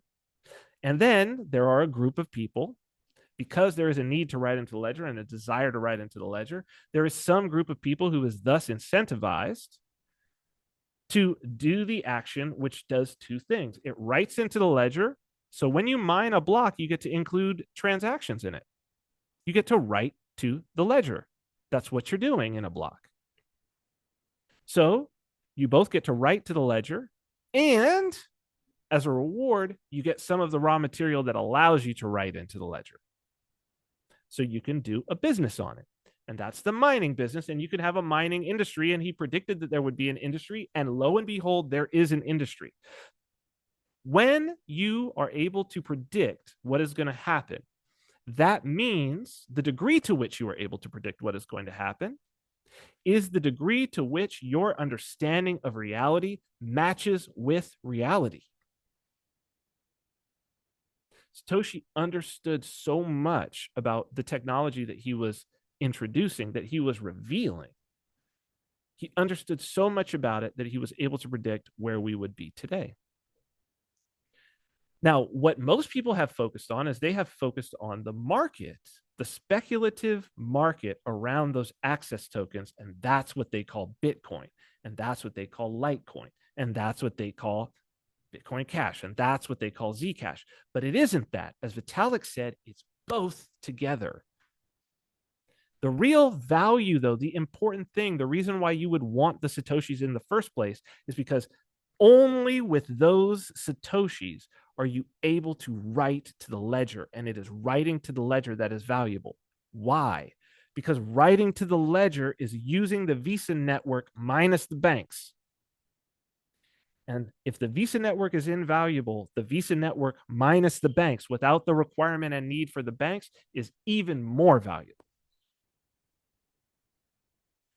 So now, what are we going to put on the ledger? This is where a certain segment of quote unquote Bitcoiners, of crypto people, have labored under the idea that it is actually the Satoshis, this base thing, that is what is the important thing to trade, and that is the trading of those within the ledger that is important. Ethereum sort of put that to bed. Ethereum said, no, our base token, because of the way that it's constructed, which is very different than Bitcoin, our base token is only gas to run our computer. Instead of a ledger, it's a ledger. Vitalik added an additional thing, which is some compute. It's a computer. And so you imagine that it's like a gasoline-powered computer. And so if you want the computer to run, which is going to change the balance of various different things and do various different calculations, and you can do any calculation, it's Turing complete. But the more complex the calculation, the more gas you got to give it. That's actually much closer to what these Satoshis actually are. But then the question for Bitcoin becomes, well, what can you put on the ledger? And Vitalik talks about it if you want to go and look at that talk. What do I want to put on a ledger of Bitcoin? Well, what does Satoshi say? What is the purpose? The purpose is for any two willing parties to transact online. We'll transact in what? What do you transact on the Visa network? What's the thing everybody wants to transact on the Visa network with? Money, currency, US dollars. So if this is the Visa network without the banks, well, what's the best thing to transact with? What would we predict would be the best thing to transact with? US dollars. And it turns out that's what's being transacted. So now we will talk about day 2, because this is the currency curriculum. This is where you understand that really the future of Bitcoin, the future of all cryptocurrency networks, and what has emerged as the important use case for transfer of value. The value is US dollars, and dollars. And dollars, turns out, are ancient, and dollars, it turns out, have a spiritual component. So now, if you're going to take a break. We're going to get into what would be day number 2. So what is the most important cryptocurrency? There's no question. It is the global reserve cryptocurrency, and that is Tether. Tether is tokenized US dollars, tokenized fiat. And Tether puts the lie to the idea that the purpose of Bitcoin is to replace the US dollar. You've heard that before, right? Bitcoin is to replace fiat, dirty fiat. First off, Satoshi says, in person, fiat's US dollars, physical currency, solves the same problem that Bitcoin solves. So in the white paper, in the introduction, he's already not an anti-physical currency guy. The physical currency in that case, for him, very likely being the US dollar. I believe it was Hal Finney, who was an American. But if not, as the English speaker, so could be an Australian dollar, although we know it's not Craig Wright. Could be a Great British pound, and we'll talk about all of those. But $1, a pound, something something, that's what people ultimately would want to transact in if they were using this as a payment or a value transfer system that was primarily about currency. Now, the currency of the network that you need to participate in the network is different than the currency that you might want to exchange on the network, because once you have the ledger, you could put anything in the ledger that you want. So your bank could have a lot. Look, imagine that it's not just your bank account, but it is, either one of these sort of TradFi companies, or it's your brokerage account. And you've got your whole portfolio in the ledger. A lot of different things in the ledger. You can do that on Bitcoin. Vitalik says it in the opening of that video of his introduction of Ethereum. He says you can do this on Bitcoin. This is 10 years ago, but it's pretty difficult. So I created a system, a 19-year-old, 20-year-old, who was being shut out of making improvements in Bitcoin. I created a system to be able to do all these other things. Now, I actually don't think, and Ethereum is fine for doing those things, but I don't think that it's very efficient. And it's not really what Satoshi was trying to create. He was trying to create a peer-to-peer electronic cash system. He wasn't trying to create a whole new financial system. So Bitcoin is good for cash. And what's the best form of cash? Well, it's the dollar. So what would be your prediction if somebody figured out a way to put a dollar on Bitcoin? Well, your prediction should probably be that would be very successful. If what we know about Bitcoin and its purpose is true, and it turns out it is very successful. Incredibly successful.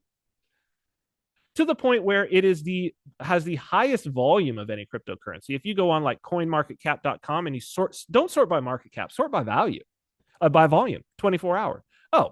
Blows away. Tether blows it away. As a matter of fact, Tether's volume is more than the volume of BTC and ETH combined, which basically tells you that since what it's recording as trades on markets, that basically on the other side of almost every BTC and ETH trade is USDT. So right now there is 138 billion USDT in circulation. It has never lost its peg. It came into circulation in 2014 on what chain? Bitcoin, BTC. It was only when fees got high, which made it expensive to transact with, that they started putting it on Ethereum, which then led to the ability to do all kinds of cool things.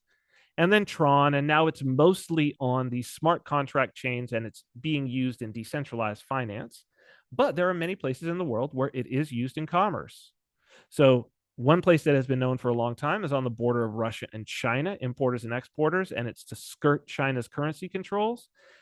Also skirting currency controls and being used in commerce, Venezuela.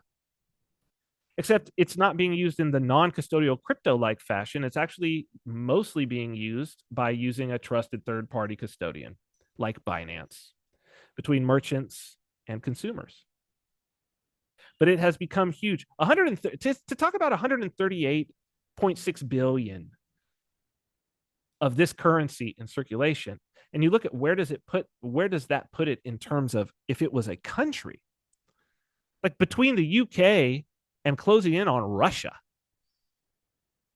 more than Korea, Switzerland, way more than Brazil or Mexico or Canada or Australian dollars or Hong Kong or Saudi Arabia, Turkey, Singapore. It dwarfs those.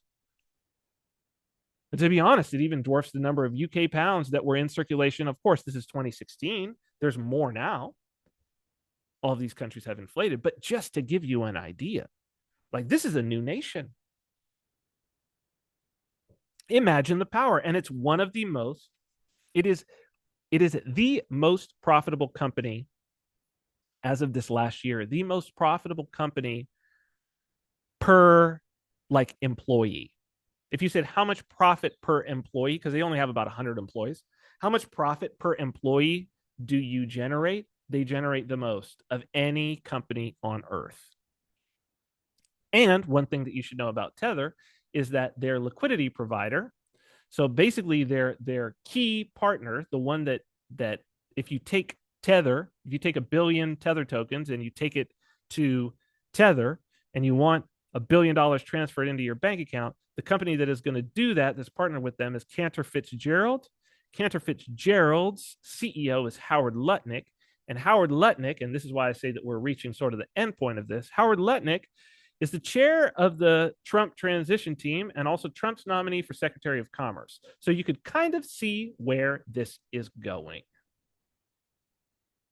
There's a lot of people who would prefer to have the power of the Rothschilds, and they see this as a path to it. Not surprising that these individuals are of the same ethnicity, because that particular ethnicity has a long tradition as it relates to money that is very important. Now, we're going to talk about it now. Becoming Orthodox has been very helpful for me in terms of understanding, getting a deeper understanding of money, the system that we have. So I wrote a book right back around the time that Bitcoin Mystery School was getting started, called Render Unto Caesar: Prophecy, Profit, and Proof of Work in the Dim Age. You can get it on Amazon if you want. And of course, Render Unto Caesar is taken from this line in the Gospel. In this case, I'm going to use the line in Matthew 22, chapter 22, verses 20 through 21. And he said to them, "Whose image and inscription is this?" They said to him, "Caesar's." And he said to them, "Render therefore to Caesar the things that are Caesar's, and to God the things that are God's." So for those of you who don't know this story, this is basically at a time that Jesus is preaching, and they are trying to catch him up. The priest class is trying to get him into a situation where he could be shown to be breaking the law so that they can have him arrested.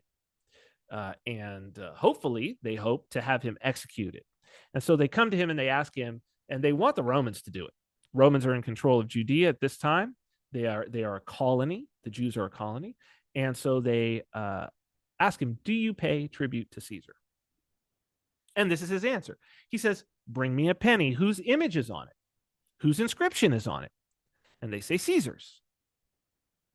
He says, "Render unto Caesar the things that are Caesar's, and unto God the things that are God's." And after that, it says they went away amazed. That little piece, I had always been like, why did they go away amazed at that? What is he saying? What's going on? So the first thing is, and as I've spoken with people, even people raised in the church, even people who know this passage, even people who have had Bible study about it, many people I say, "Well, what was the coin? Do you know what the coin was? What was the coin that you're supposed to render unto Caesar? What would have been the coin that they brought to them?" So most scholars think that it was a denarius of Tiberius. Tiberius was the emperor at that time. It was initially, when it was first minted, it was about 7 grams of silver, pure silver. The Romans had a practice of debasing their currency. Debasing meant that they would use other metals usually instead of the base metal, debasing. So the base was silver, so it wouldn't be as pure. If you were to take one of these coins at this time and you were to sort of melt it down and get the silver out, you would only get about 4 grams of silver. So this is in a way a form of inflation, really, is what they're doing. They have the same amount of silver, but they have more coins. They're able to put more coins into circulation with the same amount of silver, the same amount of underlying value, if you will, if we're to say the silver is the underlying value. And this is inflation. So they have an inflationary process within their currency. The Romans were very good at this. There are people who will argue that the inflation that Rome was putting through their monetary policy was part of the reason why the Roman Empire fell apart. So we should be paying attention to that. We should be paying attention to that. We should also know that empires inflating their currency is nothing new. This is ancient from the beginning. Christ says, "Render unto Caesar that which is Caesar's, and unto God that which is God's." So does God have a coin? They go away amazed. Render unto God that which is God's. They go away amazed. This is where it starts to get interesting. We know that there is another coin that is around at the time. And it starts to make sense, because then you say, well, what about is there a God coin? Is he being literal? Well, if there was a God coin, then perhaps he is being literal. And we know that there's another coin. How do we know that there's another coin? Well, earlier they were trying to catch him up. And you see, there's two taxes that need to be paid. There's a tax to Caesar, render unto Caesar that which is Caesar's. And there's a tax to God, render unto God that which is God's. And it's called the temple tax. So a few chapters earlier, they come to him. Actually, they come to Peter and they say, hey, Peter, you're running with that guy, Jesus. Does he pay the temple tax? And Peter's like, oh, yeah. Oh, he pays the temple tax. Absolutely. He pays the temple tax. And so he comes to Jesus and he says, oh, master, well, they asked if you paid the tax. And I told them that you did. And Jesus says to Peter, when there's a king, does he charge tax to his children or does he charge tax to strangers? And Peter says, oh, well, strangers, of course. He wouldn't charge his tax his children. And Jesus says, so then we're free of it. We're not taxed. I don't have to pay the tax. Right? Because if it's to God, and I'm the son, and we're the children of God, then we're free of it. It's only strangers that would need to do that. But then he says, well. Notwithstanding, Matthew 17, verse 27. Notwithstanding, lest we should offend them, go thou to the sea, cast a hook, and take up the fish that first cometh up. And when thou hast opened his mouth, thou shalt find a piece of money. That take and give unto them for me and thee. So Peter does this. Peter goes down. He goes fishing. He grabs the first fish. In the fish's mouth is a coin. This is a miracle. It's one of the miracles that people sort of gloss over, but I think this is a pretty incredible miracle. And he goes and he pays the temple tax. And you notice that he says, take it and give unto them for me and thee. So meaning one coin pays for two men. And so we know what this coin is. This is the coin that was used to pay the temple tax at that time. It is called a tetradrachma in the Greek, meaning 4 drachma, or it is the shekel. And in this case, it is a Tyrian shekel from Tyre. You can see actually Tyre written up here at the top of the coin on the eagle side. Now, render unto Caesar that which is Caesar's, and render unto God that which is God's. So this is a temple tax being paid to the God of Israel, Yahweh, Adonai, being paid to the God of Israel in the temple with the temple tax. And remember what he asks, whose face and inscription is on the one for Caesar? They say Caesar's. And he says, render unto God that which is God's. Well, whose face and inscription is on the one that they're taking and rendering to the God of Israel, or that they're rendering in the temple? Well, it is the God of Tyre, Melkart, Baal Desor, Baal, which means Lord of the city. Baal means Lord. And on the back, it says Tyre, the holy and inviolable. And this is 14 grams. 14 grams, 1 shekel, 14 grams of pure silver. Now, why on earth is there some foreign god, the inscription of a foreign god, right? So a graven image of a foreign god is being used to brought into the temple and used to pay the temple tax. Well, it's worse than that. Because not only is it being used to pay the temple tax, it's actually being minted by the priests, because the mint at Tyre was shut down by the Romans. But this had been used for years and years in tradition, the Tyrian shekel, because Tyre had never debased its currency. It always used the purest of silver. It was known throughout the region for having the best, purest coin. And so it was used. And when the Romans shut down the mint, the Jewish priest class said, well, what are we going to do? We can we mint them? We need permission to mint them. And they said, okay, you can mint them. However, they need to look exactly like the ones from Tyre. You still need to use the god Baal. This is the deal with the devil that they make. They did add some extra, we know, historians know, coin collectors know, and archaeologists know, they added some additional characters that would allow it to be identified as coming from their mint. So we can separate the ones that came from the mint in Jerusalem and the mint in Tyre. So the mint in Jerusalem was later. But now you can start to see why that is such a provocative thing that they would go away amazed. So pay the tax to Caesar with the thing with Caesar's face on it. But yeah, but whose face is on the one that you're paying to God? So he's calling them out as sinners. Very interesting, very subtle. The people at the time would have totally understood that. Jesus's contemporaries would have totally understood how provocative that is. Why is this such a big deal?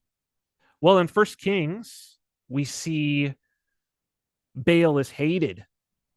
In the 38th year of Asa, king of Judah, Ahab, son of Omri, became king of Israel, and he reigned in Samaria over Israel 22 years. Ahab, son of Omri, did more evil in the eyes of the Lord than any of those before him. He not only considered it trivial to commit the sins of Jeroboam, son of Naboth, but he also married Jezebel, the famous Jezebel, daughter of Ethbaal, king of the Sidonians. Tyre and Sidon are sort of one thing. And began to serve Baal, and worship him. He set up an altar for Baal in the temple of Baal that he built in Samaria. Ahab also made an Asherah pole and did more to arouse the anger of the Lord, the God of Israel, than did all the kings of Israel before him. So the God of Israel does not like worship of Baal. This is a big problem throughout the Old Testament, that they will go and worship other gods. And it is the first commandment, right? First commandment, no other gods. Then what? No graven images. This is a big problem. Jesus is addressing a big problem. So, of course, we have the Canaanite woman, right? So Matthew 15, verse 21 through 22. Then Jesus went out from there and departed to the region of Tyre and Sidon. There's one thing. The king of the Sidonians, right, is a Tyrian king as well. And behold, a woman of Canaan came from that region and cried out to him, saying, have mercy on me, O Lord, son of David. My daughter is severely possessed. So this is a woman of Canaan. So these are Canaanites. This is a Canaanite god. This is not a god of Israel. This is a Canaanite god. So we have to ask, if you are rendering to Caesar that which is Caesar's,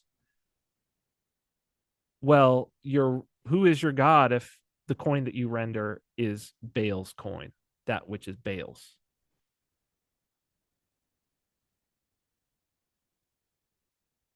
So why this coin? Why is this important? So in Exodus, the Jews are given the temple tax. The Israelites are given the temple tax from God.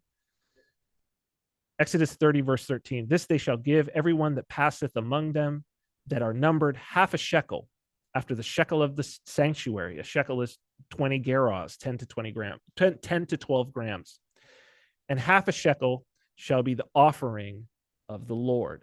So half a shekel is the temple tax. That's why 1 shekel will pay for 2 men. Out of the fish, take it, pay for both of us. 1 shekel pays for 2 men.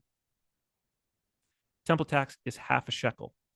Here's the thing about a shekel, though. Okay? We see in Exodus the shekel mentioned when God is giving the instructions of the sanctuary and what it is that they're going to do. And half a shekel is mentioned as the temple tax, and it is half a shekel of silver. But we see that also shekel is here.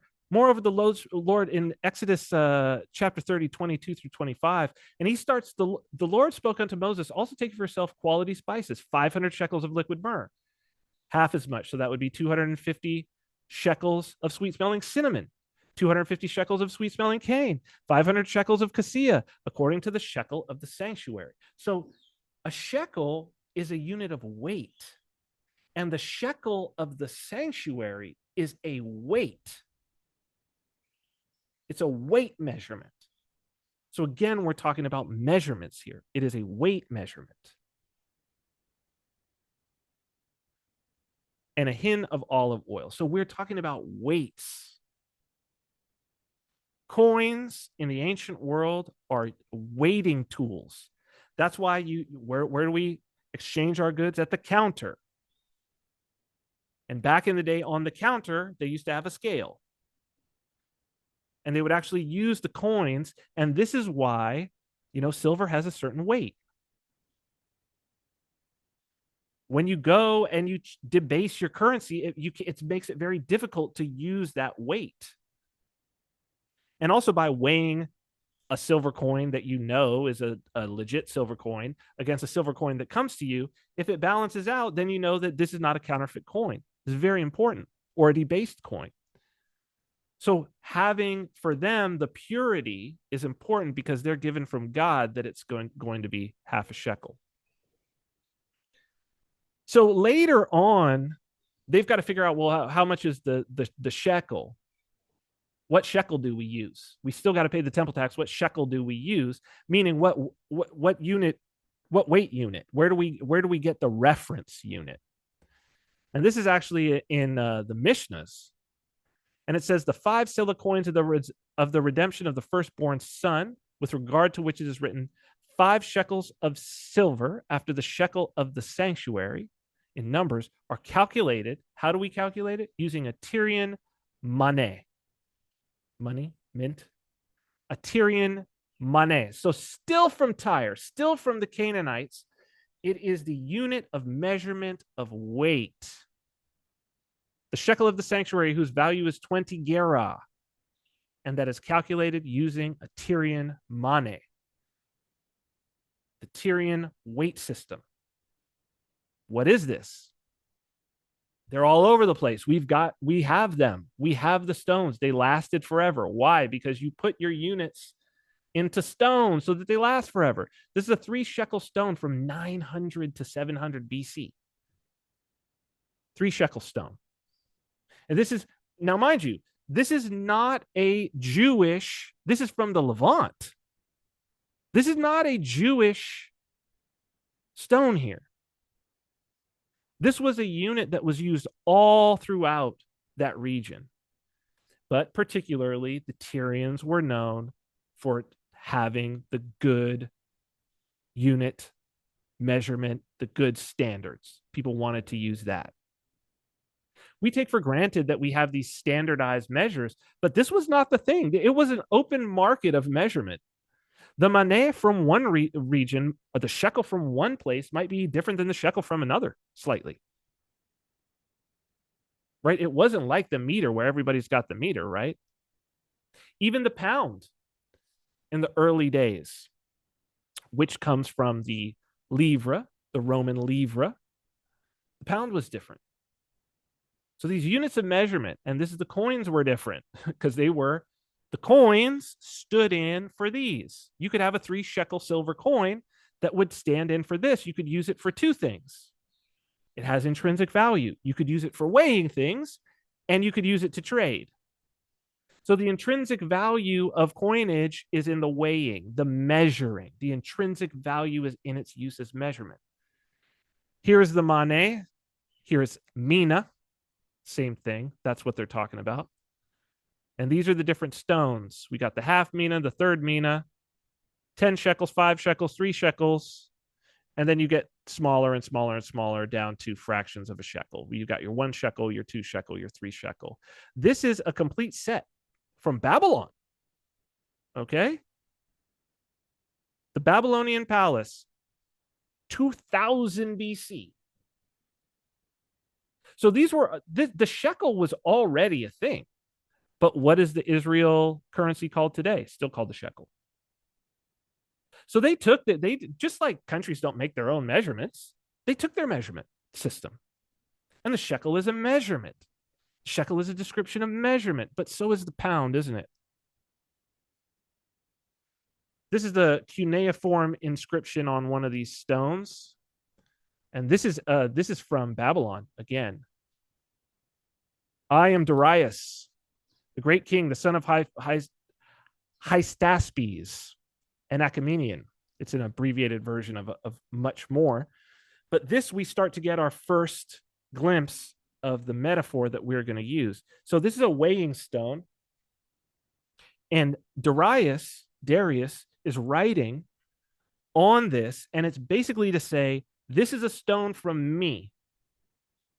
What, and you can rely upon it, because what would happen if I would counterfeit that? Counterfeit against the faith? What happens if I counterfeit that? Well, then I'm writing, I am Darius. What happens if I'm caught? Oh, I'm dead. It's like treason. I'm claiming to be the king. Right? Isn't that what Jesus was ostensibly killed for? So these start very early. These are items of faith. And we have gods placed on them. We have mythical creatures placed on them. Corinth, we have one here. Delphi, we have this here. These are all centuries before Christ. So coinage is developing as an art form, as an artisanal form. It's very important. The quality of the art is also quite important, because not a lot of people could produce something of this quality. It's difficult to counterfeit if you can't produce the dye to do this. So this is why Baal, because of course, our Exodus, right? Our 10 Commandments. I am the Lord thy God, which have brought thee out of the land of Egypt, out of the house of bondage. 1, thou shalt have no other gods before me. 2, thou shalt not make unto thee any graven image. First 2 commandments. The priest class is breaking them as a business. And that starts to explain what happens later. This revolutionary act that we would call overturning the money changers' tables. Matthew 21, verse 12 through 13. And Jesus went into the temple of God and cast out all them that sold and bought in the temple, and overthrew the tables of the money changers and the seats of them that sold doves. And he said to them, it is written, my house shall be called a house of prayer, but you have made it a den of thieves. So who are the money changers? The money changers are changing. Remember, we have 2 different types of currency, but we even have more, because we have pilgrims that are coming from elsewhere. They are taking their money, whether it's Roman, whether it is some other place, where the Egyptian currency, some other place where there are Jews that are coming in.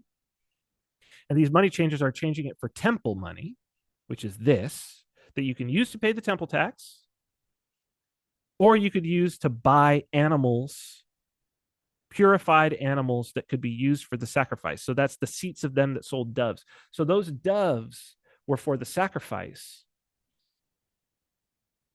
And you could only buy them with the temple money. So this is the racket, because of course the money changers are taking a little piece in the exchange rate. So there's an exchange fee. They're taking a little piece in the exchange fee, and that's of course going to the temple. And this is how the temple is making money. And Jesus is like, this is a grift. This is a grift. And it is an unholy grift at that. Because not only are you grifting, you're breaking these commandments. He overturns it all.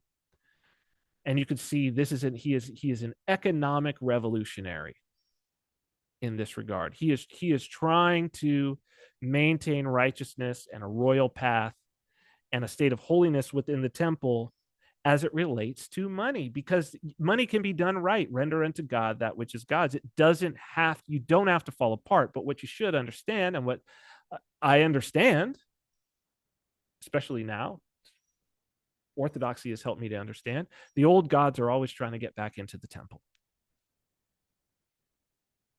And that was why all the prophets came, because they started worshiping the golden calf again. They started worshiping Baal again. They started worshiping Moloch.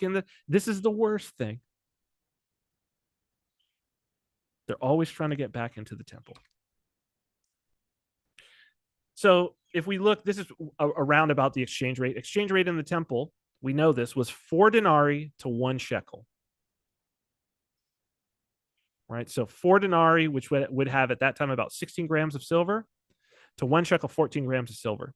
1 shekel paid for 2 men for the temple tax, right? So each person charged the tax, each person that paid the tax, if they came in with their denarii, 1 gram of silver was made as a profit to the money changers, right? Because then they would extract out the silver and mint it into more temple money that they could then use, as the priests would use that to pay people. And one of the people that they paid 30 pieces of silver, right? Judas, to betray Jesus. Matthew 26, verse 15. And said unto them, Judas said unto them, what will you give me? And I will deliver him unto you, deliver Christ unto you. And they covenanted with him, contracted with him for 30 pieces of silver. And the 30 pieces of silver would have been this. So this is the crazy thing that, he overthrows the money changers' tables, the exact mechanism by which the priests will mint the coins that will pay for his betrayal. Now, we know that this was a big deal. We know that this whole idea of Baal being on the coins was a big deal. And we know this because about 30 years after the crucifixion of Christ, there was an uprising. It was called the First Jewish Revolt. There was an uprising of Jews, and they basically took back Judea for a period, particularly Jerusalem. They took back from the Romans. Now, the Romans solved this by going on a rampage. It was short-lived, and it was this taking back by the Romans sort of countered to the rebellion, that the temple was destroyed, and is still destroyed to this day. One of the first things that they did, we know this because we have the record, they kept minting the shekel, but they took Baal off it. So once they overthrew the Romans, they also overthrew the same class of priests that had been the colonial, let's say, traders. They overthrew them, and they started to mint, and you see a chalice. It's very interesting what it is, kind of foreshadowing and deep message. On the front, you have a chalice, and on the back, you have a trinity of pomegranates. And instead of saying Tyre the holy and inviolable, it now says Jerusalem the holy. So this is a shekel that could be rendered unto God, unto the God of Israel, properly. And so these were not Christians that did this, but it gives you the larger context that actually this was a big deal, a big symbol amongst all the Jewish people, and that its significance of Christ doing this, the broad political significance, that this was a truly profound act that he did. It was 14 grams. So the new shekel was 14 grams of silver. So the Canaanites are, of course, of the Phoenician civilization. We see Sidon over here in this map. This is a map from 331 BCE. And you can see Sicily and Corsica, the islands off of Italy. They had control over those were Phoenician. Also Carthage, of course, where Hannibal was from, and into Spain. So North Africa. So the Carthaginians were a Phoenician culture. This is a sea people. They are a sea empire, a civilization. And each of these cities had a worship of Baal, the lord of the city. So that's how they did it. By the city state, they had a patron, much like Athena of Athens, right? And they had the premier trading currency. Having a trading currency has been the dominion of the sea empires since this all began.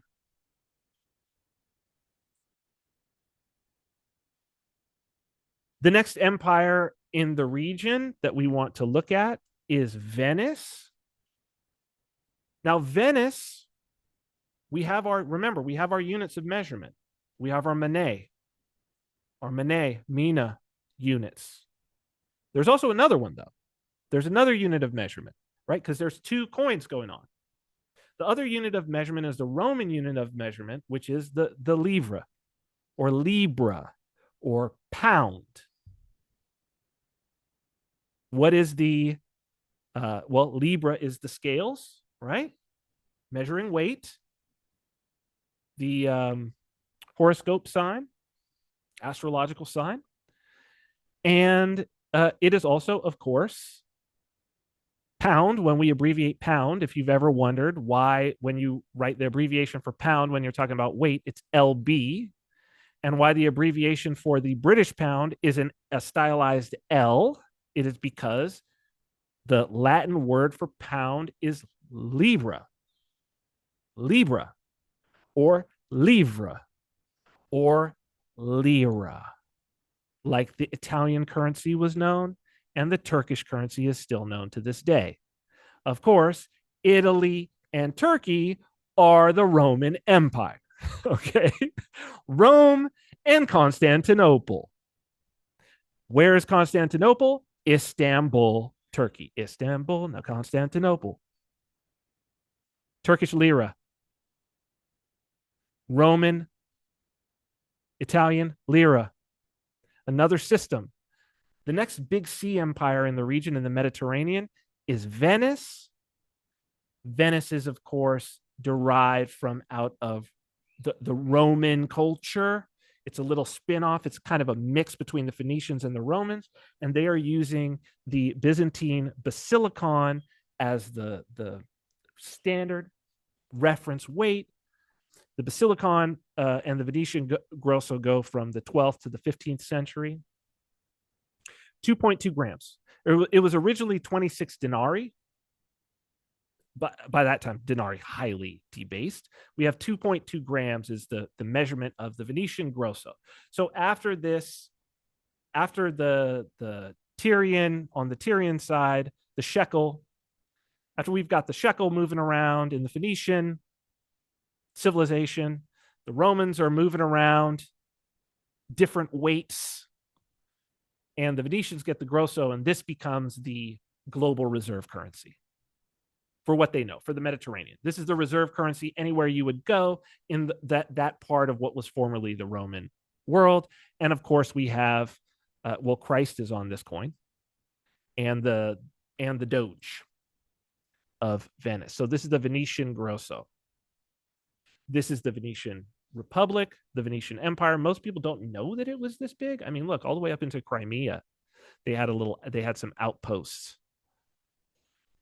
Very interesting. Of course, the leader is the Doge. There's people who have written about the fact that we have a Doge coin and that we have the Doge department, and it is headed by Elon Musk. And is he calling himself the Doge?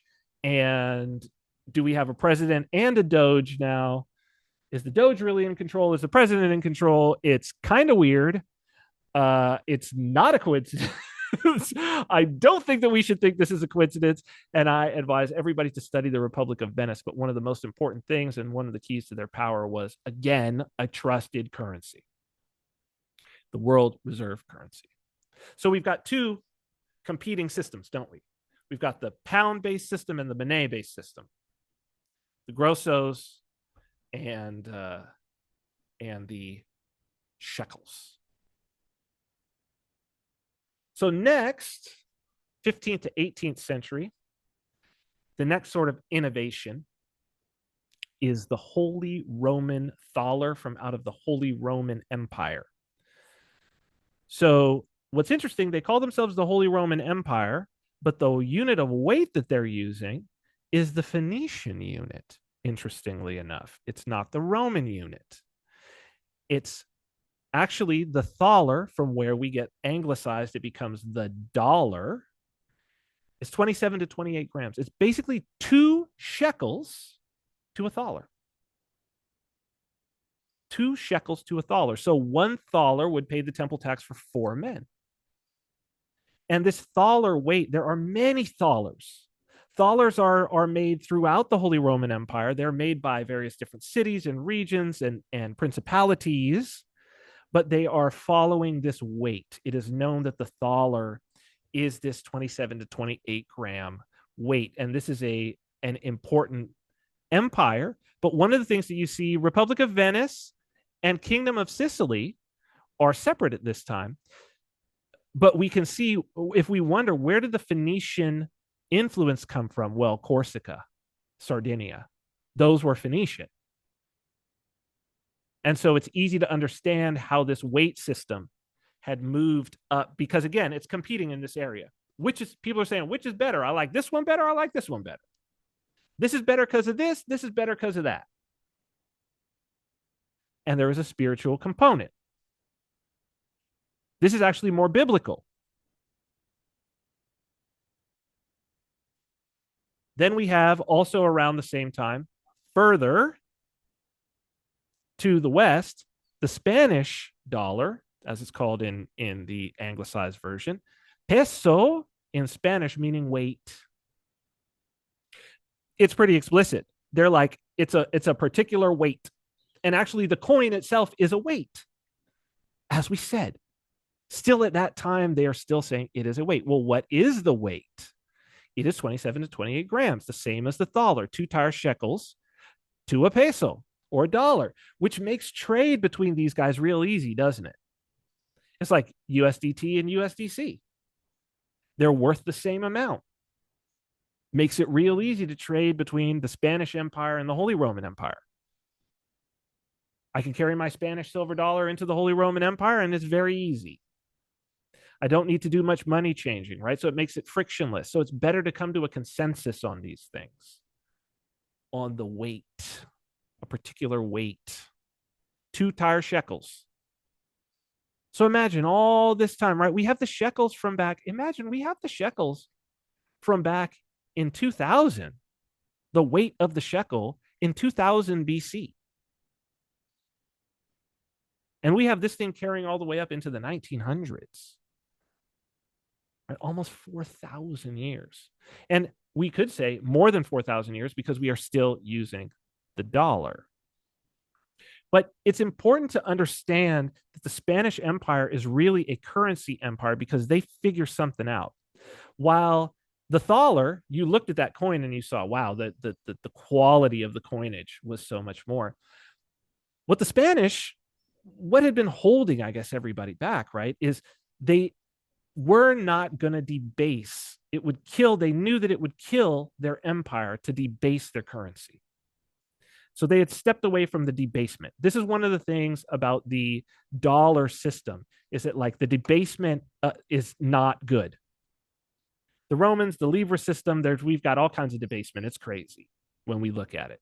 Debasement is just part of the game. It's part of their monetary policy.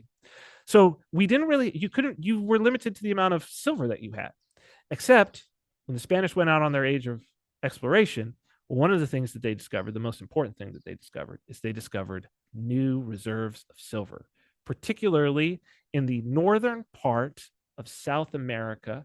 You can look up the mines of Potosi. And basically what happened, what they did was they developed this machine. And this is a drawing of the machine here, is that they would take goods, European goods from Europe, take them down to the New World. Of course, they had to cross over land a little bit, put them on ships. They would take the goods over to, they would come down. They wanted to get the goods from Asia here. And so they would take the goods from Asia to Europe. What they would be taking from the New World would be coins. So they basically dollarized, pesoized a section. You see here, Philippines is their base. They dollarized Philippines. They dollarized the market in Philippines so that they could get all the Asian goods. We're talking about gold, silk, spices, and porcelain. And they used this new mines that they had for silver. And we didn't have a lot of good communication at that time. So nobody could really tell how much silver was there. They would get the silver from Potosi. Most of the coins in the later Spanish Empire were actually minted in Mexico. They would just take it right up, mint it in Mexico, take it over to Philippines, and they would get the gold. So they were really exchanging silver for gold, silver for silk, silver for spices, silver for porcelain, and then bringing it back to Spain, and Spain became incredibly rich. They basically found a way to inflate the currency because they went and they found new silver. That was the key. This is actually where I am, Saipan. This is a drawing from that time. These were what the people were like, I guess, in the minds of the Spanish. So even here in Philippines, what is the Filipino money? The peso. What is the Mexican money? The peso. The weight, it still continues on. So if we now go and we look at the other system, we have our British penny. And the penny is based inside the pound system. Although it's you can see that it's very weird. 240 pence to a pound. They're trying to combine the two systems is what they're doing at this time. Like they've got some units that are sort of more related to the shekel, and they have some units that are more related to the Roman, and they're trying to sort of mix them together, and that's why we get the weirdness. It's 1.4 grams. So there's 10 pennies to a tar shekel. So the penny is actually more related to the shekel, and that's why you got these weird 240 pence to a pound. Strange. And there was a lot of debasement, and they did all kinds of different, they could not figure it out. But with the pound, the British, of course, poundized. They pounded a lot of the world, including, of course, the 13 colonies. But what's interesting is that in America, the official currency of the Americas, of the American colonies, was not actually the British pound. It was the Spanish silver dollar. Much more reliable. They chose to use the Spanish silver dollar instead. So we get back to this sort of dual currency thing that even though they were British subjects, still they were using the Spanish silver dollar. But the problem was there were not enough Spanish silver dollars. They were too far away. They weren't within the Spanish Empire. The trade that they were doing was not getting them back Spanish silver dollars, but they needed the Spanish silver dollars to trade in the region. They needed reserves of silver dollars to trade in the region. That's what other people want who are trading, because a lot were going down into the Caribbean. That's what was going on. And so it was actually the Americans that figured out and started experimenting with paper money. In this case, we have it denominated in the pound system. 20 shillings due from Massachusetts colony to the possessor shall be in value to equal money and shall be accordingly accepted by the treasurer and receiver subordinate to him in all public payments and or any stock. That's going to be specie. That's going to be silver or gold at any time in the treasury at Boston and New England in 1690 by order of the general court. And you see it signed. And this is an indented bill. Indented bills are super cool. This is how they were trying to fight counterfeiting. So they would be numbered. And basically, these would be printed on a sheet, kind of back to back. So you'd have a sheet, and then you would have this design going across. And they would cut through the design so that when you brought it back, you brought back 419. I would find the slot where 419 was, and I would match it like a puzzle piece to see if it was the legit one. So this is an early idea of a cryptographic signature. An anti-counterfeiting that's got this objective nature that I'm comparing these pieces, and this is 1690. They're playing around. And the reason that they're doing this is because there's just not enough silver for them to have an economy in all silver. So they're trying to pay out and have these moving around. And these are bearer bonds. It goes to the possessor. So because of the fact that I know that I can take it back, it's anti-counterfeit, it's stamped, it's signed, and there would be great punishment if I was forging the signatures of the court, could be death, then it's fine. You give it to me. I know that I could take it back some other time. It's got a reserve on it. We move it around, and it moves like a stable. This is a stable coin. This is a physical version of a stable coin. Or you could just say a stable coin is a digital version of this. So this is an ancient, well, we're sort of using a ledger again. So that's ancient, but this is a very old technology. This is not like, conceptually, this is nothing new, but it is using an authority, right? This authority in this case is the state. Here's another one later. This is 1709. This is almost 20 years later, and you could see how much more advanced and nice this has gotten. It looks almost modern in the typeface, right? But this is 1709. So this is over 300 years ago, printed here. We have, after this, people really seriously talking about the use of paper money, that this is really something that we should be looking at, that it's useful. And at the time that this particular tract is written, this is called Some Remedies Proposed for the Restoring the Sunk Credit of this Province of Pennsylvania, with some needful remarks on its trade, by Francis Raleigh. You see, this is 1721. So this is like decades after the paper money is already being used. But they're fighting. There's a lot of fighting. Paper money's no good. Shouldn't use it. We got to use this hard money, this gold, this silver. That's the only thing that will ever work. Nothing else can work. Totally the same. Those who have been in the cryptocurrency community, you know that this is the exact same thing that we hear and have heard regularly for a very long time. And this is and I think a very important aspect of all of this is that there's no new concepts, there's no new conflicts in all of this. And so what Francis Raleigh, he's a Quaker. He's well respected. He holds some public offices, like in the sort of like state kind of legislature, the colonial legislature. And you can see at this time he's coming towards the end of his life. He's just 61 at this time, so he's an elder statesman. And this is actually the first one of, if not the first, pamphlet that is printed by a young Benjamin Franklin as an early printer. So that's one of the reasons why it's important. Francis Raleigh says, in this case, a piece of paper stamped and figured.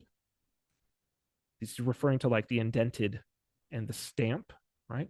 And said how much it is, not easily to be counterfeited, expressing the value that it should pass for in the manner of form and form hereafter mentioned, and this value secured to the possessor by some visible fund. So this is the money in the bank, some reserves, is really a money not inferior to the best silver and gold for a domestic trade. So he says, you know what? It's as good as silver or gold for trading around with your neighbors in town, a domestic trade, and is evidently superior to the money made of base metals that are supported only by the authority of one or more persons' will and pleasure, and not by any intrinsic value or visible fund. So this is like our fiat coins, where we've got a 25-cent coin made of 3 cents worth of metal, right? But it is as possible to beat the plainest truths into some men's heads as it is to make a dromedary speak. That's a camel. So he says, you know what? This is pretty self-evident. Paper money is as good as gold and silver domestically amongst ourselves, not for foreign trade. We do need the gold and silver still for foreign trade. And it's totally, absolutely better in so many ways than coins that are basically just stamped base metals. Like, paper is better than those coins for sure. a lot of reasons. I mean, one is that you could carry a lot more of them, a lot more value, easier to store, more portable. Do they really need to be as durable? Because you can always take it back and change it out for another one if it starts to. Easy to read, way more easy to see whether it's counterfeit or not. Right. So he says, no, it's actually better than those other coins. We should be using this paper money. This is 1721. Benjamin Franklin clearly takes this to heart. He becomes a big paper currency advocate. So much so that in 1729, he prints for himself a pamphlet, A Modest Inquiry into the Nature and Necessity of a Paper Currency. Interestingly enough, this is 1729. So this is actually an economic and monetary theory pamphlet, tract, written by still young, in his 20s, Benjamin Franklin, who says is the first to bring up some very interesting theories of economic theories and to lay them out. Important to understand, this is before Adam Smith's Wealth of Nations. And he's actually, as far as I could tell, this is the first time that anybody articulates a labor theory of value. But he says one very interesting thing about talking about the difference. Where is the value in money that is different? So the value of a coin, he's pointing out, is different than the value. Let's say you have a 1 pound sterling silver coin. The value is different than 1 pound of silver just by its sterling silver by itself. In other words, if you melt that coin down, it becomes something different and its value becomes different, and its value is actually considered to be different in the marketplace, demonstrably. So he says, yet farther, in order to make a true estimate of the value of money, we must distinguish between money as it is bullion. That's just the raw material, which is merchandise. It's a commodity. And as by being coined, it is made a currency. So we got to distinguish between how the market treats a commodity of silver and silver currency. For its value as a merchandise and its value as a currency are two distinct things, and each may possibly rise and fall in some degree independent of the other. Thus, if the quantity of bullion increases in a country, in other words, the amount of raw silver increases in a country, it will proportionally decrease its value. There's more of it, it's not scarce, the value goes down. But if at the same time that that's happening, the quantity of a current coin should decrease. Supposing payments may not be made in bullion, what coin there is will rise in value as a currency, i.e., people will give more labor in manufactures for a certain sum of ready money. So he's saying they are disconnected. The second that you coin the silver becomes something else. It's not, we need to not talk about the value of the silver. So this thing about Bitcoin is digital gold, throw it out the window. Ben Franklin already put that to bed 300 years ago. Ben Franklin, who's on the $100 bill, put that to bed 300 years ago. It's not. If it's a currency, it's separate. It's separate from the raw material. Ben Franklin was an innovator. He innovated paper money in the Americas. This is printed by Ben Franklin in 1739. This is a 20 shilling indented bill. And this is from the province of Pennsylvania, according to an act of assembly made in the 12th year of the reign of King George. This is still not the United States or even the Continental Congress. This is the province of Pennsylvania. This is the Pennsylvania colony. And he did many interesting things. As you can see, the printing is incredible. He had many anti-counterfeiting methodologies. One of those was to use, he pioneered a method of using natural leaves that one could compare one bill to another. Since it is a natural, he actually used the indentation. He figured out a way of getting that indentation into a die so that he could press it with the press, and very difficult to duplicate. Almost impossible to counterfeit. You see printed by Ben Franklin, the year 1739. You may not be able to see this on the side that has the leaf, but if you zoom in, you'll see it says 20 shill for shillings. And underneath it is written, to counterfeit is death. So the punishment for counterfeiting this paper money in the province of Pennsylvania in 1739 was death, which leads us right back to what it would be to be stamping the face of the king or writing I am Darius on a weighing stone. Same idea. It's the same thing, writing the names onto the unit of measurement. The same concept, but we're getting down to the essence now. We're seeing it wasn't about the weight, actually. It was about a consensus of value. We had just used weight to stand in as a measurement, but we can use something else. And this is, again, on the nature and necessity of a paper currency. Very psychological, spiritual. Franklin got it. This is why he wasn't a president, but is on the most important piece of paper currency, the $100 note. This is later 1764. Now he's taken on Hall as his partner. It's just a beautiful piece of printing. This is a 3 pence. So they're even going down to very small. This is a 3 penny note. 3 pence, pass current. This bill shall pass current for 3 pence. Currency comes from that. It passes current. What makes it currency? That there's an authority who said that this is how much it is. And then, of course, the Continental Army, Ben Franklin is appreciated because he uses this monetary technology, suggests it. Franklin has left the business, but his old partner Hall is the one who is printing the continental currency. So this is a continental dollar. This is $20.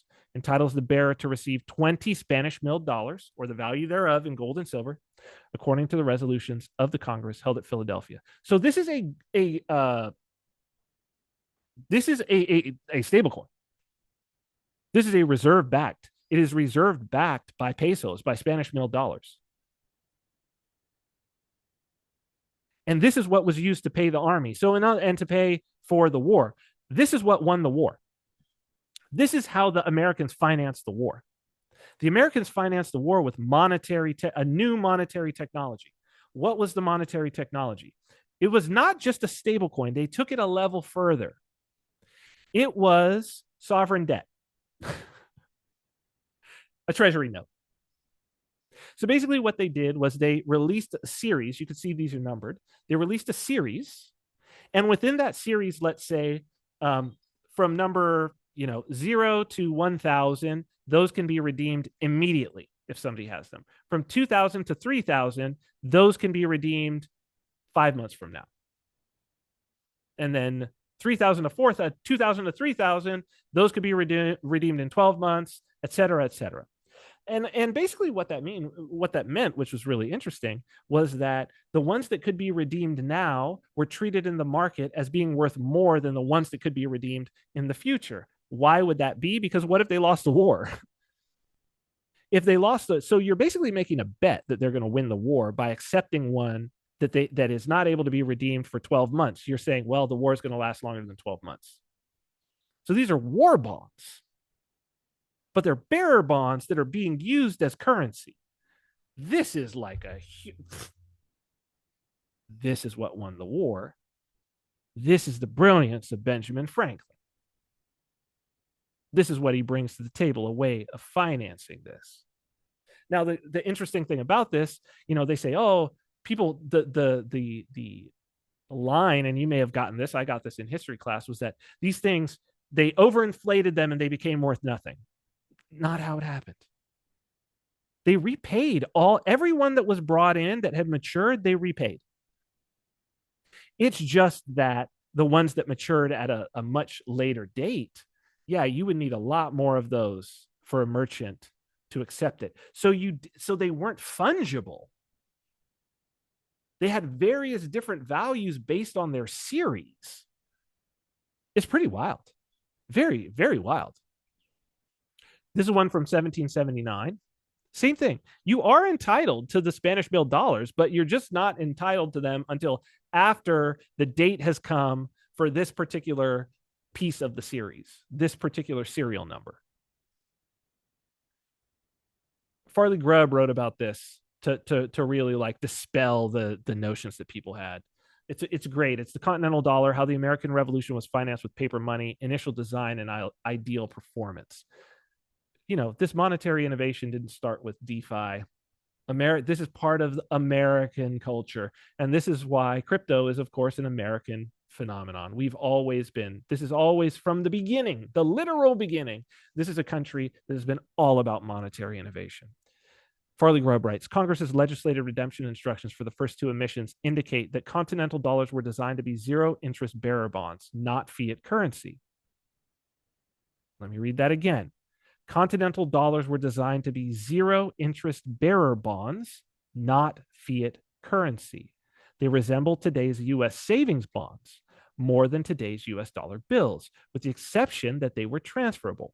As such, the current par value of a continental dollar was not its face value, but its present value, namely its face value reduced by time discounting from its fixed future redemption maturity dates. And that was all handled in the market organically. This present value provides the benchmark against which empirical measures of depreciation should be evaluated. It's incredible. It's incredible. And I anticipate that we are going to see this from stablecoins. We are going to see maturity dates on stablecoins, especially since they are, and in some ways we do, considering the fact that Cantor Fitzgerald is using Tether's dollar reserves as they come in to buy U.S. treasuries. So they actually do have a maturity date. Their reserves have a maturity date already. It's just that Cantor Fitzgerald can meet the liquidity if necessary on redemption. Ben Franklin sort of, he writes the first on the nature and necessity of paper money, saying we should do this. And then he sort of writes the debrief towards the end of his life of the paper money of America, where he talks about the experiment with the continental dollar. And he's talking about what its effect was. He said the general effect of the depreciation, that's what Farley Grubb just talked about that present time value, among the inhabitants of the states has been this, that it has operated as a gradual tax upon them.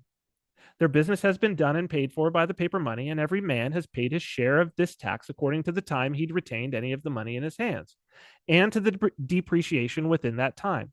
Thus, it has proved a tax on money, a kind of property very difficult to be taxed in any other mode. And it has fallen more equally than many other taxes, as those people paid most who, being richest, had the most money passing through their hands. So they were able to levy a tax on money. As he says, very difficult to do. But digital currency, you can do it. And to a certain degree, I mean, isn't the Visa network levying a tax on money? Isn't the payment processing fee that you're paying when you use those networks a tax on money? Isn't the bank levying a tax on money in that regard? Haven't the banks figured out how to do this with their system? And of course, we do have minor fees on Bitcoin as a matter of minor policy, not necessary, but as a matter of minor policy, and there's incentives to do so. So also figuring out in some ways a way for the people who are keeping up the system to levy a tax on the money. But now there's a spiritual aspect. Because after we did the paper money thing, the argument was still going on. It didn't end. Oh, we need a silver coin. We need a silver coin. And so they sent Thomas Jefferson around, and he got an average of the weight of all of the Spanish milled dollars in the colonies that they could find. He went out and got a large sample size. And they averaged those together, and they said, okay, that's what's going to be the Liberty dollar. That's going to be our silver dollar. And what did they do with the silver dollar? Well, they put a pagan goddess, kind of a made-up one, Liberty, or Columba, some people would say it is, but it's Lady Liberty, and an eagle on the back that's in a interestingly familiar pose. And people did start to notice this. And so a letter was written, a very famous letter that's in, of course, the archives, and the Treasury has this letter. It's from a Reverend Mark Watkins. He's a New England Reverend, and he's writing a letter to the U.S. Treasury Secretary in 1861 in the throes of the Civil War. He says, "Dear sir, would you allow a few suggestions respecting the devices, the things that are drawn and written, upon our American coins? Is it not a burning shame that this far in our national history our coins have been so thoroughly heathenish? Suppose our governmental fabric were now dissolved. Suppose in a future era, some antiquary searching among the ruins of our public edifices, some archaeologist is looking at the ruins of the buildings, even of our churches, would alight upon the cornerstone memorials of them. Would he not justly pronounce us an idolatrous people, worshiping the goddess of liberty, and perchance pantheistic also, so far as to worship eagles? Can God, the eternal arbiter of a national destiny, have been pleased with this displacement and superseding of himself?" And so the Treasury Secretary says, "Well, let's put a motto on the money." And the motto that is put on the money is, "In God we trust." Because we are not heathenists. We are not heathens, right? We're not idolatrous. Now, they didn't change anything else, but they just said, we'll put "In God we trust." And now most people would think that and this is done in 1865. In 1965, when I grew up, I heard that the U.S. motto was "E pluribus unum," but that must have been my old teachers, because it had been changed in 1965 to be the same thing that was on the money: "In God we trust. Render unto God that which is God's." Right? But whose face and superscription is on the coin? Look familiar? Maybe a little too familiar, because the old gods are always trying to get back into the temple. And in this case, it's that desire for your hard money, and not listening to the idea that actually the value of the money is not in the metal. It's not in the gold. It's not in the silver. It's separate from that. And it's something different. It's something psychological. It's something spiritual that was exposed with the paper money. Ben Franklin exposed it. But you even take the paper away, and you can come to the digital. You don't even need the paper, do you? It's just a token. So we go back, and he said unto them, "Whose image and inscription is this?" They said to him, "Caesar's." And he said to them, "Render therefore to Caesar the things that are Caesar's, and to God the things that are God's." So now we do have Caesar on our US dollars. They did take Lady Liberty off. We still have the eagle, which is still the same thing that's that's with the Phoenicians. Phoenicians is an eagle astride a boat. Ours is an eagle astride the water. So we're still going right back to the Canaanites. The old gods are always trying to get back into the temple. And so there's an argument that if we are going to, people ask me, they say, how do you reconcile? Because they don't understand Bitcoin. They just think that it's about, well, I'm going to buy this and I'm greedy and the number go up. How do you reconcile your involvement with Bitcoin and your Orthodox Christianity? And now I hope that you could see how this is reconciled. That what we have is we actually have a system based on cryptographic proof instead of trust. We have a system that is based upon the laws of the universe, the laws of mathematics, laws that the creator put in from the beginning of time, that we cannot change, we cannot alter, we cannot ever fully understand, and that are only revealed to us over time. Every piece of Bitcoin, every idea, every piece of the cryptography, every piece of the computer science is revealed. The concepts have always been there, just as 1 + 1 = 2. The mathematics has always been there for us to discover, and yet a few of us were able to have them revealed to us. And that process I have experienced myself with Bitcoin, that it is a constant revelation. The more you work on it, the more is revealed, the more layers are peeled back. St. Augustine in the City of God, talking about mathematics again. And why, if we were looking to render unto God that which is God's, we might start looking in the realm of something that was mathematical and objective. St. Augustine says, 6 is a number perfect in itself, and not because God created the world in 6 days. Rather, the contrary is true. God created the world in 6 days because the number is perfect, and it would remain perfect even if the work of the 6 days did not exist.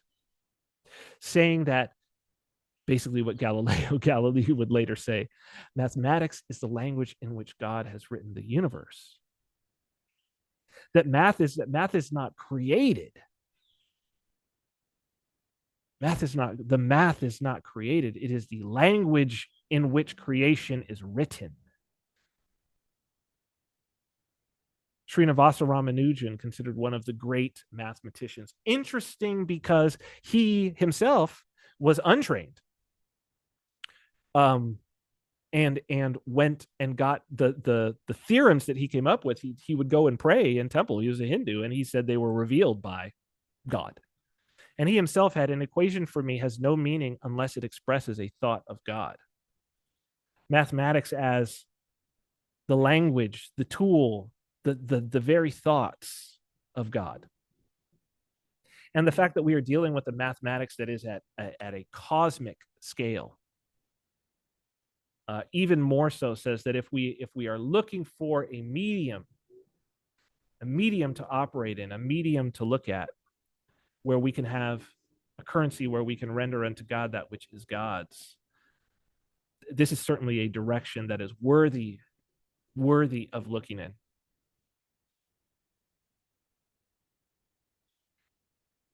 And it is only with mathematics.